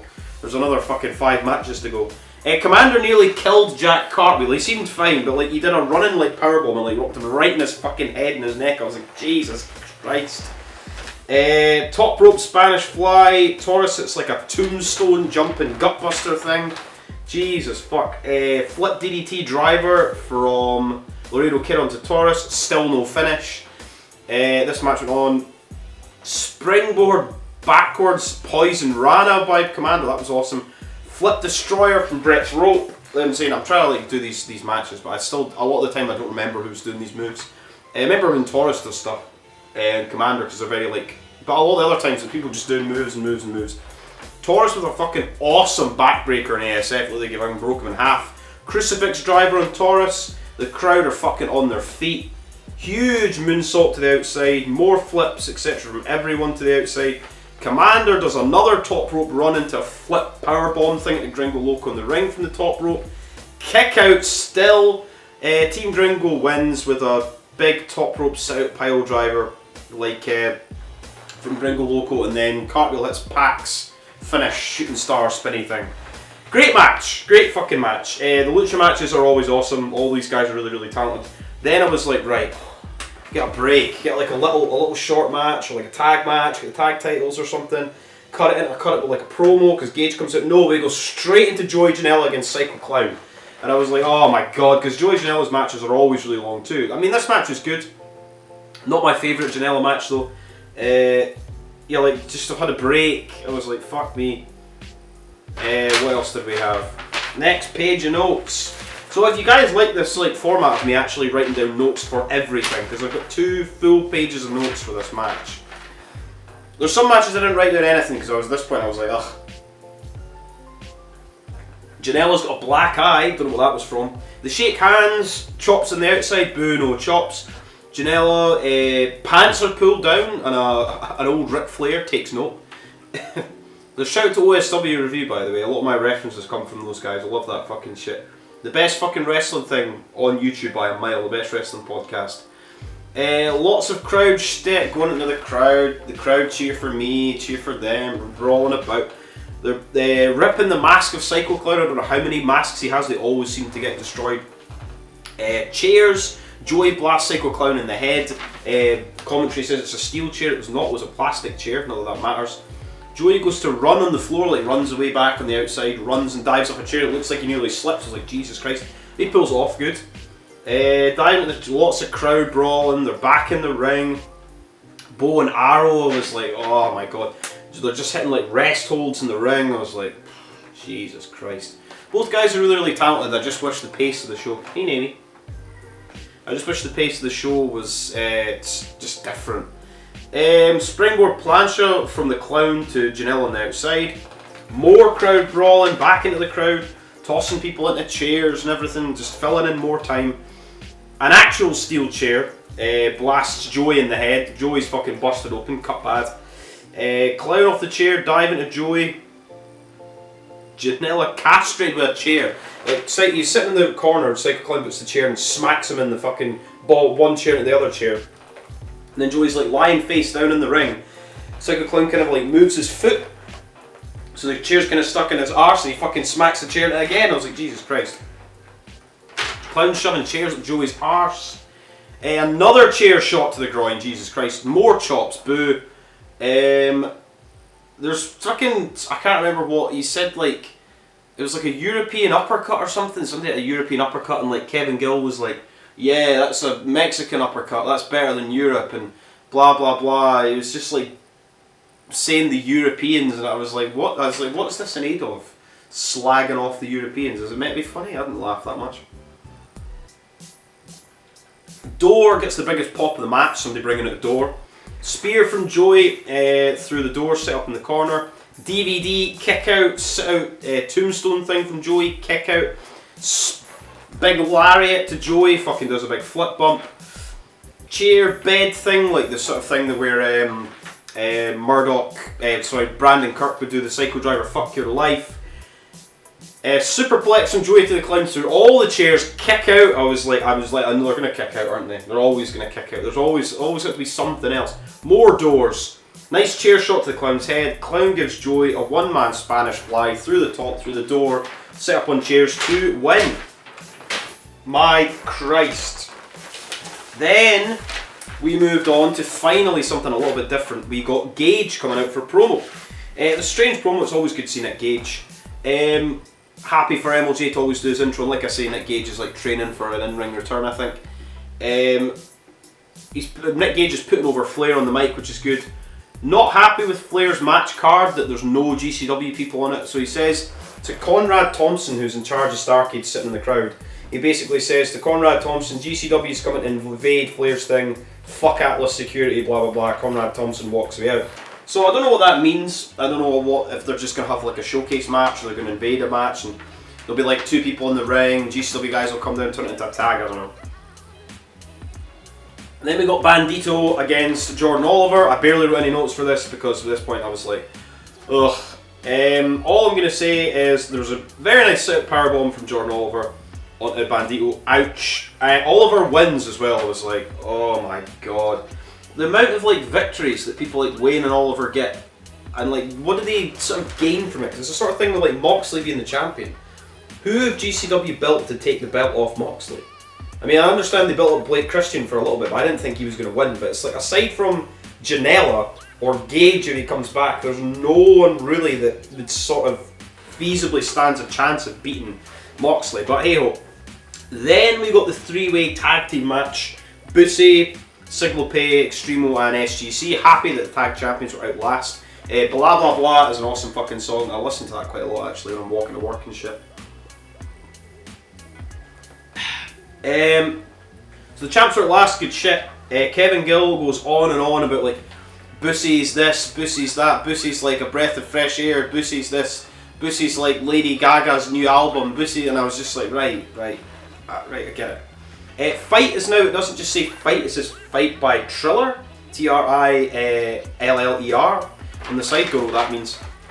Love the tag belts, they're a lot better than the old tag belts. Only problem is, same with the world title, I much preferred the RSP title and even the gold Eagle belt that they had previously. I don't really like the new GCW title, it looks a bit bland. World title. The belts should be gold, why are they silver? Cyclope, tope through the middle rope, it's like Extremo's holding up the rope for him, stand in the middle and he does a big tope. Good shit. Medio is say moonsault, alley catch, big dive to the outside, doink based offensive, like sort of jumping, like sit down with their arse and that. Double crotch attack on Medio by Bussy. Chair shot time, we got some big chairs, always you got Matthew Justice, Manswarner, you're going to get some chairs. Manswarner does the fake out dive, eye pokes to fucking everybody. Big brawl on the outside. They had like 3 camera angles set up and it was like fucking WCW's World War 3.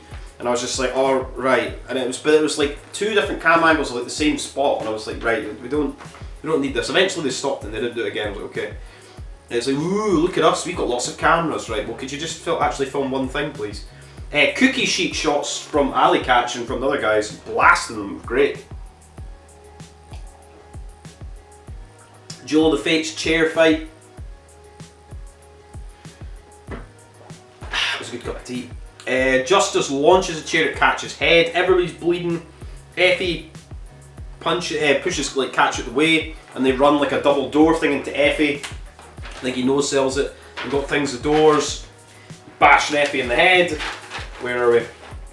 Then Catch has got a knife, as she often has a knife. It gets stabbed into a door. Los Macios bring back in, break up pinfalls. Cross bodies, splashes, drop kicks in all 4 corners. Like they're running, drop kicking into everybody, into all 4 people. Then what else? There's some double team things. The crowd are chatting, you fucked up. Catch and Mans blasted by Extremo and Signal Pay with chairs. We finally got a box of light tubes, but it's meant to be this sort of like fresh box of light tubes. Obviously some of them are taped into bundles. They have to get put to the side. But a big pop for the light tubes, and I'm like, if you're going to have light tubes, if you can use light tubes, then why not have a couple more matches with some tubes? Anyway, Izio's blast Catch. Catch is like, fuck you, no sells it. Sack Rider from Effie onto Signal Pay with a bundle of tubes. Effie blasted with another chair. Chairs.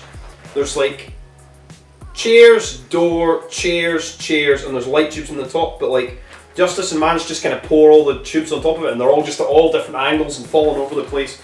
Mans gets powerbombed through that. Still got a couple more tubes sitting in the ring. Complete disaster with the tubes, I wrote. I was like, pre-plan. Or just use bundles on these things, it's easier. Effie attacks with tubes on SGC are going to pick up catch through the thing. Man takes the bump. FE TKO. Ali catch bomb and Medio, and then Signal Pay with a big double stomp and catch to break up the fall. Power bomb on Effie. Beautiful tube bundle moonsault by Signal Pay on Effie, and he kicks out. It was like fucking hell. But 450 from Medio Extremo into Effie, and new two-time fucking champs Signal Pay and Medio Extremo. And also, obviously, as I've said yesterday, me, or the day before me, GCW's going back to Japan, so I assume that we're going to get Signal Pay and Medio on this Japan tour and back into Freedoms and things like that. Then we got Kevin Blackwood versus Masha Slamovich. Mat-based stuff to start. I was like, ugh, this is going to be a grapple mat, but it was actually pretty good. Double stomp from Blackwood, nice kick to the back by Blackwood, an axe kick. Masha's got lots of nice fucking kicks. Blackwood powerbomb, then sit out powerbomb. Dragon screw by Masha on the legs. Germans jumping double stomp from Blackwood. Where's the next note? Oh my god, I'm really down my last page of notes. Jumping tombstone from Blackwood, which got a kick out. I was like, my god, people need to start getting beat by moves. A weird, like, arm lifty pile driver thing gets a 2. Another weird pile driver held on submission thing, and Masha wins. Those pile driver things at the end were kind of weird, but that match was pretty good. Then we move on to the main event, which is Moxley defending the GCW title against Blake Christian. So we've got Gage on commentary for this. Moxley's entrance is always very, very good. Like I said, the belt should be gold. Moxley's arm looks like it's bleeding before the bell.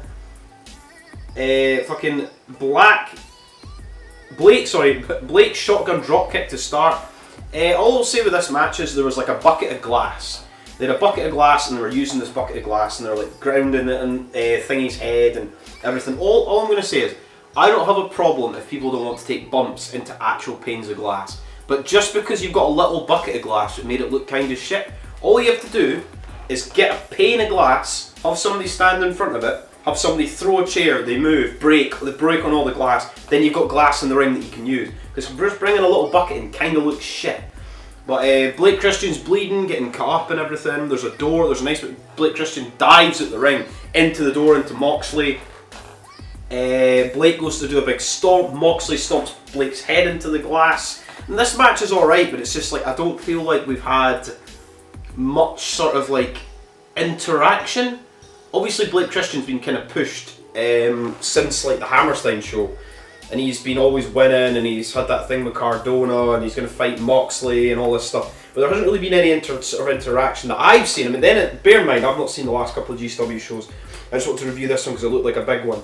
Between Christian and Moxley, they've not really had like many like promos, or Moxley doesn't really like do promos for GCW. He just kind of he's there on the marquee and people will come and see him, but he doesn't really like, you know, a couple 2-minute backstage promo or something. Anyway, big stomp into the glass in the ring. Moxley hits that cool fucking suplex thing that he does, like sort of front way suplex thing, I like that. And the finish of the match comes with a big fucking Moxley's double arm DDT thing. I fucking forget the name of that. Into the glass, pins Blake Christian. 1, 2, 3. There we go. Decent match. Blake Christian's bleeding. I just wish they'd done slightly better with the glass spot. It's a tiny nitpick. The match was good. But I will say for this show, it was alright. Just the pacing, just my god. Have some shorter matches. This show was like 3 hours long and it felt like it was like a fucking 8-hour-long WrestleMania type show, because a lot of the matches are like 15 minutes, 20 minutes, constant. It needs some like promos to break it up, or squash matches to break it up. But it was decent, I would say. Go out your way to watch the tag matches, the Lucha 6-man, Moxley Christian, and the tag team title match for Signal Pay Media winning. The show was okay. It's done very, very well, I assume, for GCW. I'll be 100% watching the Showboat shows, and maybe if I can get some tickets, I'll be going to GCW in Liverpool for TNT, but that remains to be seen. Anyway, back to me from 2 days ago. Woo! And if you want more of these sort of more structured, longer 15-page note reviews for shows, I'll do them. It just means that I'm actually going to have to sit there and pay attention and stuff. So, who fucking knows? Anyway, woo! Back to me from before. And speaking of that, we have got some more previews for GCW's Night 1 and Night 2, 13th and 14th of August at fucking the Atlantic City, New Jersey, the Showboat. GCW presents Homecoming. Atlantic City, fucking New Jersey, the Showboat is my favourite place that GCW run. It's probably one of my favourite arenas in the world. So we're back at the motherfucking Showboat. So, Night 1, John Moxley's announced. I assume he's defending his title. We've also got the motherfucking Briscoes that are against Siglo Pay and Video Extremo. John Wayne Murdoch, and I assume there's a fucking death match. John Wayne Murdoch against Matt fucking Tremont. Fuck yeah. Starboy Charlie returns. Who's been injured for a while. He was last time he was tagging with Chris Dickinson. He's going to be against Nick Wayne. I mean, the collective, the age of both these guys combined is probably younger than my actual age. And then we've got the Ultraviolent title as Alex Colon, who's going to be taking a short hiatus. He actually said on Facebook or Twitter or one of the fucking social media things that basically after October he's going to be taking a short or long hiatus from wrestling. I mean, he fucking deserves it. He's been fucking everywhere. He was in fucking Hull. He's been in fucking Australia. He's been in GCW. He's been travelling everywhere. So Alex Colon deserves it. Anyway, he's defending the Ultraviolent fucking GCW title against Rina Yamashita. Holy shit. Then we've got Homecoming Night 2. Which is the Sunday, so we have got Dark Sheik is against Maka Ito, that'd be fucking awesome. Her GCW debut. Charlie Evans, I assume this is a death match against Cole Radrick, that'd be great. Mike Bailey against Joe Lando, and I think Joe Lando might be one of the guys I'd sort of marked out for in one of the scramble matches at one of the last Showboat shows. And a match I never thought I'd see ever, death match, Rina Yamashita against Sawyer fucking Wreck. Wow, like already these shows look fucking insane.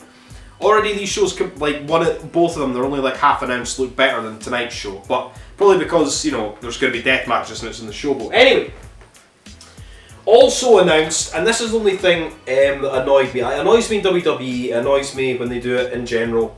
It used to annoy me in CZW because, I mean, obviously you're going to get Cage of Death every year in December. I mean, you used to in CZW. But it kind of means that you're always building to a Cage of Death match. As opposed to using Cage of Death to, like, you're building to Cage of Death. You're not using Cage of Death to add to the build. Does that make sense? Like, you have to have it because it's there. So it's the same as like Hell in a Cell. You know Hell in a Cell's in October, whenever the fuck it is. It means you have to have a Hell in a Cell match because that's the name of the show. You can't just use Hell in a Cell because you're like, right, this rivalry deserves Hell in a Cell because you've already booked it. If that makes any sense. So the Art of War Games 2 is going to be in September 3rd, which is the same day as Clash at the Castle. So I'll probably be watching that drunk in my hotel room after that. It's at the same place that it last time, Grand Sports Arena, Hoffman Estates, Illinois. So this means we're going to have a big fucking War Games match in September. And who's going to be in it? I don't fucking know. Because the last one we had Second Gear Crew and Alex Colon and shit. And Nick Gage were against 440, but we don't really have a big heel stable thing or big babyface stable rivalry thing really going on, so I don't fucking know what's going to go on with that. Anyway, it'll probably be a fucking really good violent match.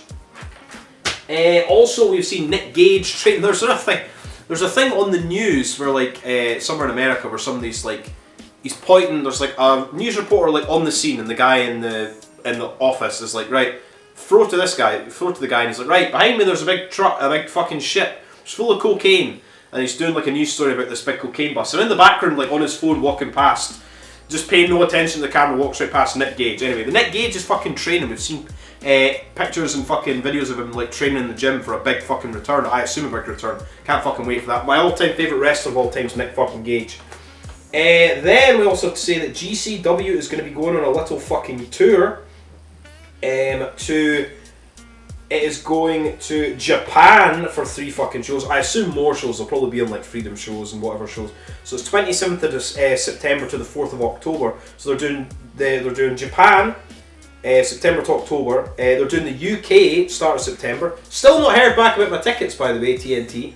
So I mean, your offices are probably shut for the weekend, like everywhere else is fucking shut. So on Monday I'm gonna have to phone because 6 or 7 emails doesn't get me anywhere to find out if my 150 or whatever, how much money I've spent on these tickets is valid for GCW versus TNT. Who knows? A yes or no would suffice. Anyway, and GCW is going back to fucking Mexico on October the 16th as they are doing a show with Zona 23. I assume they might do stuff with Vanguard. The really good match that I saw recently was Vanguard. It was Medio Extremo against Crazy King. Check that out. I think you can get it all on Murder Death Kill Club Facebook group. If you cycle through that, if you remember that, you can probably get it on there. So GCW's got in the UK, Japan, Mexico. Also, and then we've got TNT, GCW got all these other names announced for the TNT GCW thing. I assume I'll be going to, who knows? I mean, are the tickets valid? Who fucking knows? Jordan Oliver, Blake Christian, Cole Radrick, Ali Catch, Nick Wayne announced. And also, speaking of TNT, they have now got a show called Flawless Victory, which is on August 24th, which is set with chains, in the chains. Wonder where they got that idea. My. Anyway, speaking of the chains, the real chains, we move on to ICW No Holds Fucking Barred. So, NHB 30 and 31, this is August 20th at Summit Park District in Summit Park, Illinois. 3 PM we have the Ultraviolent Vortex, which is the mystery show. By the way, thanks to Mike Thick on Murder Death Kill Club, he has put up It's a Mystery 2, the full show, on their Facebook thing, the IWA show, the DVDs that nobody apparently got sent to them after all the Ian Rotten bullshit and everything. And I think tomorrow, the day after, he's going to put up number 3. So if you want to finally watch those It's a Mystery IWA shows with like no fans and stuff there, you can watch them. I'm going to watch one of them today. So, 3 PM it's the Ultraviolent Vortex Mystery Show, NHB 30. 8 PM is NHB 31, and this genuinely looks like probably one of the best cards they've had in a long fucking time. So we have got, just announced yesterday, this is the thing, I was going to do this yesterday and the day before, and things just get announced so quickly. We've got Danny DeManto against Tommy Vendetta. I assume this show's going to have 8 matches, hopefully at least 7 I think. So we've got Danny DeManto against Tommy Vendetta. The Carver, the last ever Prince of the Deathmatch champions, is against the first ever Prince of the Deathmatches, Neil fucking Diamond Cutter. Fucking yeah, love seeing Neil Diamond Cutter back in the fucking chains. Needs to be there every fucking month. Love Neil. Indispensable, so he is. We've got Sadika against Hoodfoot. John Wayne Murdoch against fucking Cruel. The Bev, my favourite fucking wrestler, against Dale fucking Patricks. And a main event anywhere in the fucking world, Schlack is against Ruben fucking Steele. That's 6 fucking main event matches there all in one fucking card. That's going to be insane. And fucking... my god, like that's going to be such a fucking mental show. And the Vortex show before it as well, so who knows what we're going to get on that. So soon we're going to get either 1 or 2 more matches for that, but that's August 20th. And then NHB presents Battle of the fucking Tough Guys. Well, that's what I was going to say, is last year, Schlack versus Ruben Steele, and the first Battle of the Tough Guys was probably one of my favourite matches of that year, of that tournament, so really happy to see them again in the fucking chains. So NHB Battle of Tough Guys 2, 60-man tournament, 2 shows, 1 day, same again, August 27th, 3 PM and 8 PM at the Sonia in Cambridge, Massachusetts. And we have 14 people announced for this show, only 2 more to go. So my critic, just the talent, the level of fucking talent, the level of violence that we're going to see in this show. Hoodfoot, Slade making his NHB debut, Schlack, Brandon Kirk, Gary fucking J, John Wayne fucking Murdoch, the Bev, fucking best wrestler, Chris Bradley is making his debut in the fucking chains from H2O, KTB is on the fucking show, the first ever GCW World Heavyweight Champion, Bruce fucking Santee makes his return. I think the last show he was on was the Battle of the Tough Guys tournament. Matt fucking Tremont is in the tournament, holy shit. Hardway Heater, Akira, and Joe fucking Black. So lots and lots of these guys, like my god, like Tremont, Bev, Schlack, fucking Slade, Hoodfoot. Then you've got guys like fucking guys you'd never, like Bradley, KTB, Bruce Santee, Joe Black, and we've still got 2 more fucking people to go. That's going to be insane. 2 fucking shows in 1 day. Can't wait for that. And then we go on to talk about NHB 30 fucking 2, September 10th, Newark, New Jersey, the Hart Ballroom, the home of NHB in New Jersey. And so far, we've got 2 matches, as I said earlier on. American Deathmatch title, Casey fucking Kirk against Joel Bateman, the champion. I have to assume Casey Kirk's going to fucking win that. There'll be a big fucking boo and some heat if she fucking doesn't. And then we've got the international UK deathmatch fucking superstar, Big Motherfucking Joe, who is also the Kumite Deathmatch champion, by the way, and the European fucking deathmatch champion, is going to fight Matt fucking Tremont. So that was meant to happen at NHB 2. This is NHB 32, so we've had 20 shows waiting for this match to happen. Joe against fucking Tremont. Can't fucking wait. Then, just to say that it's been pretty much confirmed by Danny DeManto, the NHB and Rise Tour, the UK NHB Rise Tour, is going to be next year. Hopefully it's March, February, March. The flights will be cheaper, everything will be cheaper, be better for everybody, better for everybody's holidays. My holidays especially. Because regardless of what happens, that entire week, that weekend, I'll be taking the whole week off. And I'll be fucking down there for an entire week, whatever's fucking happening. Anyway, also announced for the DMDU tour, we've got 2 more names that are announced that are following Schlack across to Australia. We've got John Wayne Murdoch, and I thought the third person announced was going to be Eric Ryan. The third person announced is fucking Cruel, who's going over to fucking to DMDU, fucking mental shit. And then finally, NHB have announced a new show, November 12th. It's going to be NHB is going to be back in Texas, and they're going to be at the Houston Premier Arena in Houston, Texas. And I've heard that before, and I assume that is where GCW have ran, or local wrestling's ran, or somewhere's ran this Houston Premier Arena before. NHB didn't, but the last couple of times they went to Texas. But another NHB show in Texas, so that'd be good. And then moving on, we have this Sunday, and I'm going to do a full review of this show on Monday or Tuesday, just like a short review of it. Little video, don't know if I'm going to add it to the actual podcast thing, or if I'm just going to call it one episode, I don't know what I'm going to do. ICW Milwaukee presents Insane Fucking 8, their deathmatch tournament. This is from Waukesha, Wisconsin, at the Waukesha Elks Lodge. We've got the first round brackets. It's quite cheap as well. It's only like $11.99 or like $10.99 or something on a Fight. It's a good like £2-3 cheaper than a lot of GCW shows. So we've got the ICW World Heavyweight title. This is non-tournament. Drake Daniels, the champion, against Joey Avalon. Then for the tournament, Mickey Knuckles against Akira. The Carver versus Orton Veit. Neil fucking Diamond Cutter against Eric Dillinger. I hope NDC wins this tournament, by the way, 2 years in a row. And then finally we've got Jeff King against Remington fucking Roar. So that'll be fucking good. That's on Sunday, but I'll be doing a separate video of that on the Monday or Tuesday. Then we move on to H2O to go over a full thing of their upcoming show, Like a Hoss. This is August 15th, which is a Monday, but it's not Monday Night Death. So we've got the H2O title as Kobe Carino, the Dirty Heel, defends his belt against the young babyface Marcus Mathers. I can't see Mathers winning it. I assume he'll win it at some point, but I can't see him winning that. Then we've got the match that we've been waiting for a couple of months now. Obviously for particular reasons it didn't happen. Danny Havoc Hardcore title, Lucky 13 defends his belt against Brandon Kirk. We've got an Anything Goes match between Louis Ramos and Anthrax. That'll be interesting. We've got Matt fucking Tremont against Casey Kirkwood. This show just on paper looks a lot better than Monday Night Death 2. We've got Manders versus Devantes versus Gigi Everson versus Ryan Redfield. 4-way Hoss fight. We've got Mike fucking Bailey in H2O against Austin Luke. That'll be fucking great. Really looking forward to that. And a 3-way death match. Jimmy Lyon, Christian Ross and Sawyer Wreck. Holy shit. So we've already got like 7 matches announced for that and it looks insane. And also from the H2O Centre, this is September the 11th, which is a Sunday. It's a Sean Henderson Presents new show, which is called Sean Henderson and Justice for All. And we've got a couple of matches announced for this. We've got Too Cold Scorpio versus the Chad. We've got Matt Tremont against Brandon fucking Kirk, which I think their last match would have been at one of the GCW Showboat shows before TOS 7.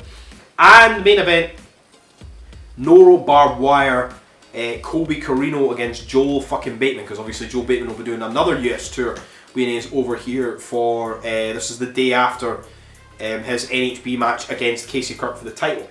Then we move on to XP fucking W, and still again, thanks fucking Joe for that t-shirt.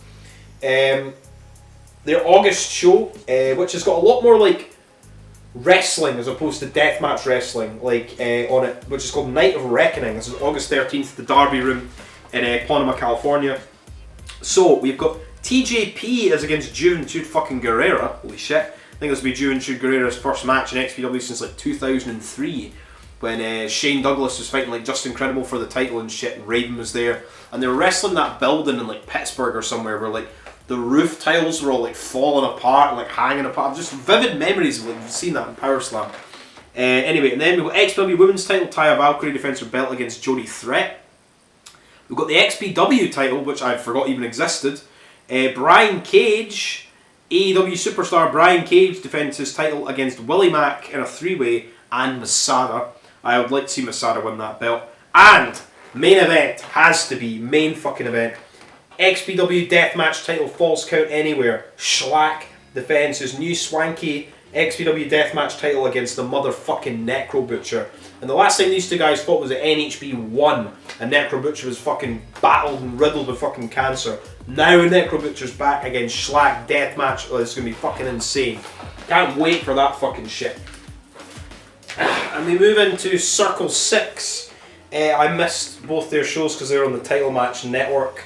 They had a show called Gangrene, where we had 2 death matches. I've seen clips of them both. We had Jeff King against Jeff Cannibal against Otis Kogar, and I saw Otis Kogar take a fucking bump from the top, from the ring post to the outside through a fucking pane of glass.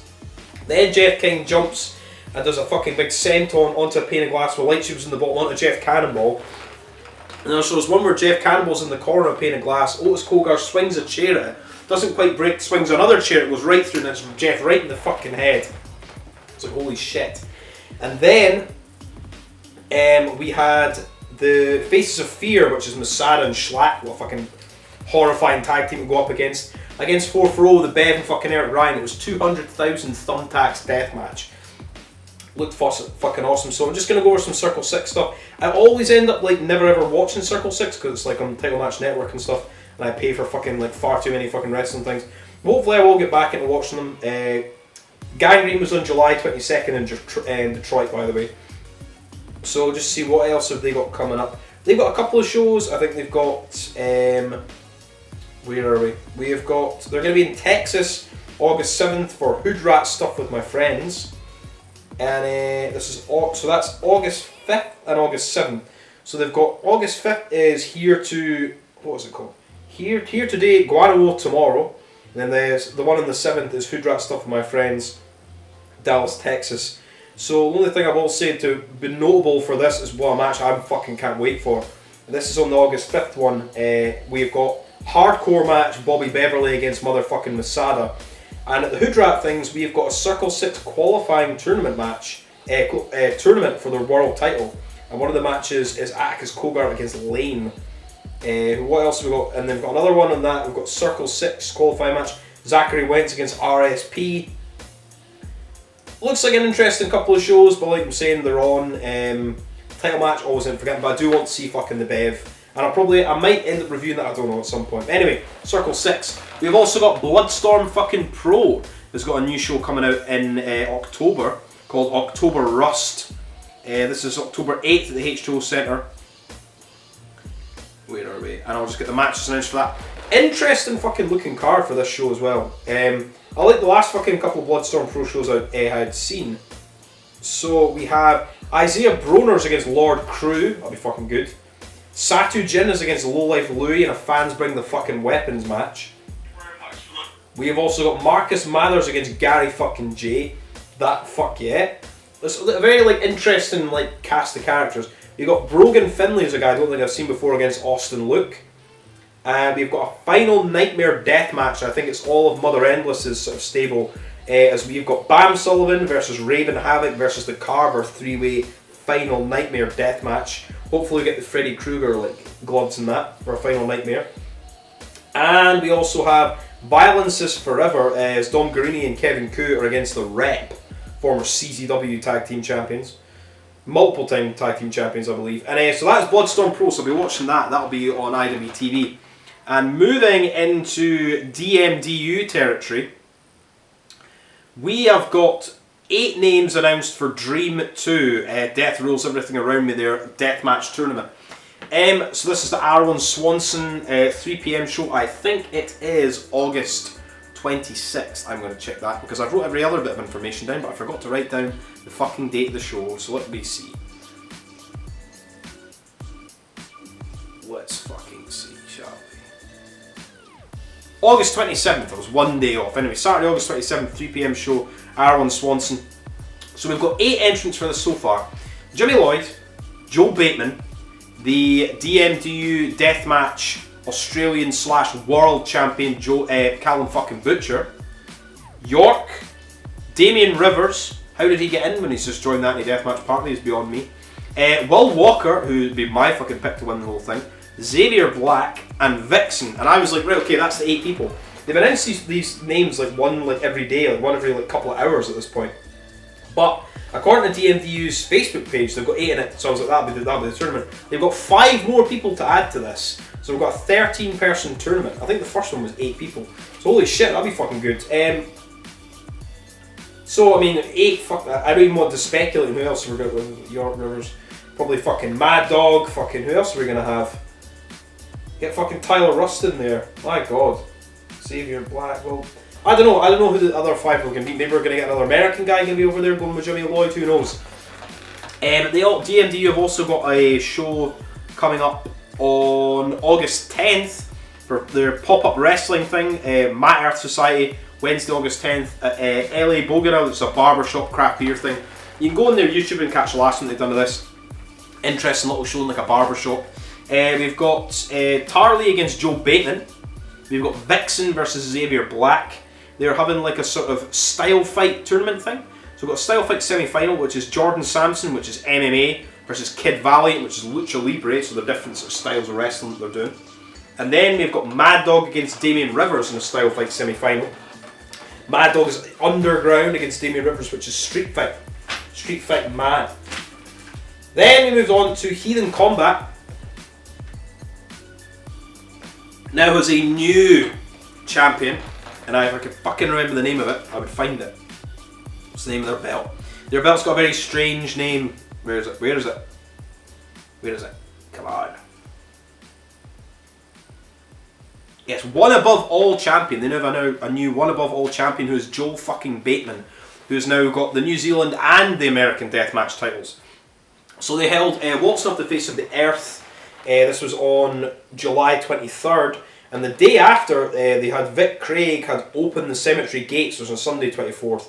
And I seen some clips of that. The main event was an NHB Deathmatch title thing. I think it was JT Hallow versus Vic Craig versus Joe Bateman. They had electrified tubes, light tubes, panes of glass. And York was also against Horace. This is for other various titles. And the main thing with that was like a sort of white beater side slam off the top of like the bit above the entranceway, through a pane of glass, through doors, through chairs, through like a fucking like fence thing. Insane fucking bump.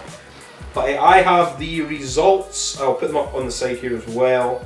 If I can find them on my fucking phone. It's a piece of shit. So, move this stupid fucking thing out the way. So we have, this then are results from Heathen Combat's show. What's on face there. So Kid Nova defeated Kid Valiant and Bailey Sanders in a 3-way. Ryan Zero defeated K.E. Prince to retain the Hand of Fate Championship. Their belt rolls very like elaborate names.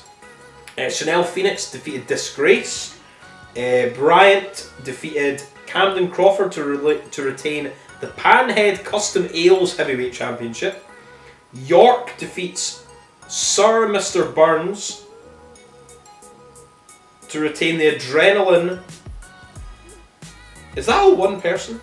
Anyway, Sir Mr. There's like all these names that it's like they've got kind of like Kid Valiant Wrestler. It's all like connected to like the Facebook things. And he retained the Adrenaline Professional Heavyweight Championship. Tarley defeated Rugged Vic Craig by countout. After the match, Vic Craig returned to put Tarley through a door. York won a Rumble, outlasting Vic Craig, Ryan Zero, Disgrace, Kid Nova, and will challenge for the One Above Championship at this year's anniversary show in November. So we'll assume he'll be against Joe Bateman in a death match in November for the 3-year anniversary. So I mean, Heathen Combat's got a 3-year anniversary show, and I've only just heard of them in the last few months. So the fucking love about deathmatch wrestling, you just find out so much stuff. From doing this show, I found out so fucking much, so many different companies and wrestlers I didn't even know existed. Then we've got Smash Hit Joe Bateman defeat Horace in a winner takes all to retain the ICW No Holds Barred Deathmatch Championship and to become the new one above all champion. Following the match, Ryan Zero confronted Joe Bateman and wanted to cash his hand of fate championship. So assuming they cash in that, like Money in the Bank, they get a title for the main title. But decided otherwise. Bateman then invited Heathen Combat to come to the Deathmatch Down Under to settle the score and get the one above all championship back. So that looks fucking interesting, so we've got all that. Also tonight, ICW Scotland is doing a 2-day show, Shugs Who's Party 7. Who's Party 7, night 1, the O2 Academy in Glasgow. I would have been at this, but I'm actually fucking busy doing some other fucking shit tonight. So they've got a King of Insanity match, which is Leighton Buzzard against BT Gunn. And the King of Insanity is basically deathmatch. They only do them once every so often in ICW Scotland. But I've seen on their like Facebook or Instagram, they've got light tubes, so we're probably going to get light tubes, barbed wire. See what happens to that. I know a few people that are going to the show and hopefully I'll be able to get some clips of that and go over that on the next thing when I review Insane 8. So that'll be interesting. ICW Scotland do death matches every so often, but this is what I mean. We need a proper deathmatch company in Scotland to run a lot more than maybe one deathmatch per year, because there's a lot of hungry, bloodthirsty fucking guys in Scotland who would quite like to have more than just, you know, the one thing. But anyway, BT Gunn's fucking awesome, Leighton Buzzard's fucking awesome. I saw him win that briefcase when me and my friend went to the Square Go in Glasgow. So that'll be a fucking good match. Hopefully I'll be able to see it. I assume that'll be on the network at some point, who knows. And then moving on. Also, I would have covered this earlier, but obviously this episode's out on Friday. Today, Rise are running a sort of tryout session at the PPW Arena. I'll get the thing on my phone. Could you be a part of Rise's Madness Wrestling Show? This is your chance. So looking for wrestlers, referees, managers, blah blah. It's from 6:30 PM till 10:30 PM today. £20 basic wrestling experience required. I would have happily went down to that as well if I wasn't so fucking busy. I would have thrown my hat in the fucking commentary ring. You know, why not? My sort of lifelong goal is to do commentary and backstagey stuff in fucking wrestling, specifically deathmatch wrestling. So, by the time this video is out, this will already have passed, but it'll be a fucking great opportunity for people. And look forward to more stuff from Rise, because it's been a long time since I've had a show. April to October is a long fucking time to go without a show. But fucking support fucking Rise, you know? Then we move on to fucking Japan. So, we've got the final 4 people announced for, thank God it's not Ito, I'll say is one of them, announced for the final is going to be on the 28th of August. And these 2 matches are on the 7th of August, I think.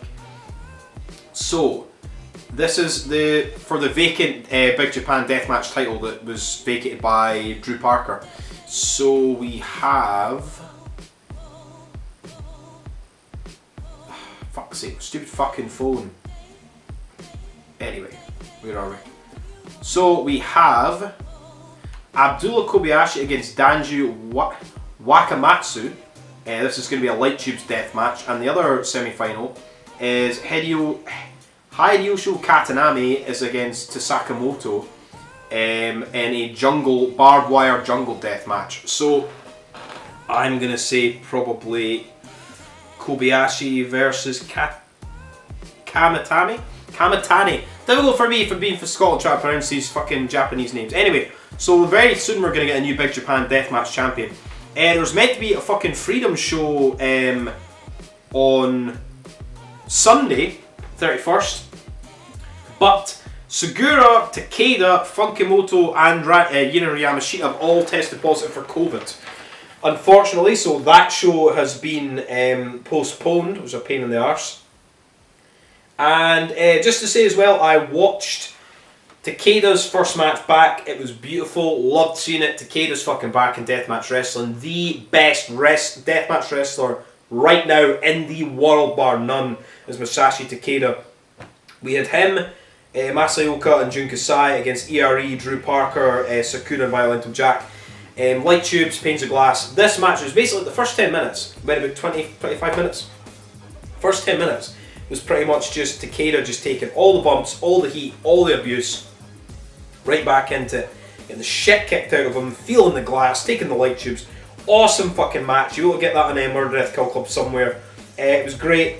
In the end, I think Kasai pinned Violento Jack to win in the end, but awesome match. So happy to see Takeda back. Fucking awesome. So that was Jun Kasai's Deathmatch Carnival Volume 1. But we have the main event of Jun Kasai's Deathmatch Carnival Volume 2. If I can find it on my phone. Where is that? Somewhere. Where is it? Come on. I took a screenshot. Where is it? So, Tokyo Deathmatch Volume 2. This is going to be the 29th of August at the Corrigan Hall. And for the King of Freedom's world title, it is Masayoka versus Drew fucking Parker for the title. Insane. And some quick other news we have. There's also a UK show. It's going to be on August 6th. Which is NCW Wrestling. Is in Chesterfield at the County Music Bar. There we go. So, the show is called If It Bleeds, We Can Kill It. So it's going to be in Chesterfield. And it's going to be Tombi, the Crown of Death champion Tombi, against Darko and against another third participant who has not yet been named. But that is on August, if I can remember the date, August 6th on Saturday. Be fucking next, so that's next Saturday. So we'll go and fucking see that. I'll not be able to go and see that. If I was in the fucking area, I would be. And finally, some weird news. I just saw a video which is saying that on the 5th of October is a video of a guy dragging an axe, which I have to assume is the Carver. It's saying on the 5th of October 2022, it's saying that maybe Cult fucking Fiction is back. Holy fuck. Anyway, that has been episode 40. And I will be going over Insane 8 on Monday or Tuesday, and that'll just be that review and that one video, and maybe go over the King of Insanity match if I get some clips and stuff of that. Anyway, this has been the News That Broke Glass, episode 40. No deathmatch, no life. Support fucking Kumite, support fucking British Deathmatch Wrestling. From me and Facey, cheers. I'm just going to finish this fucking IPA.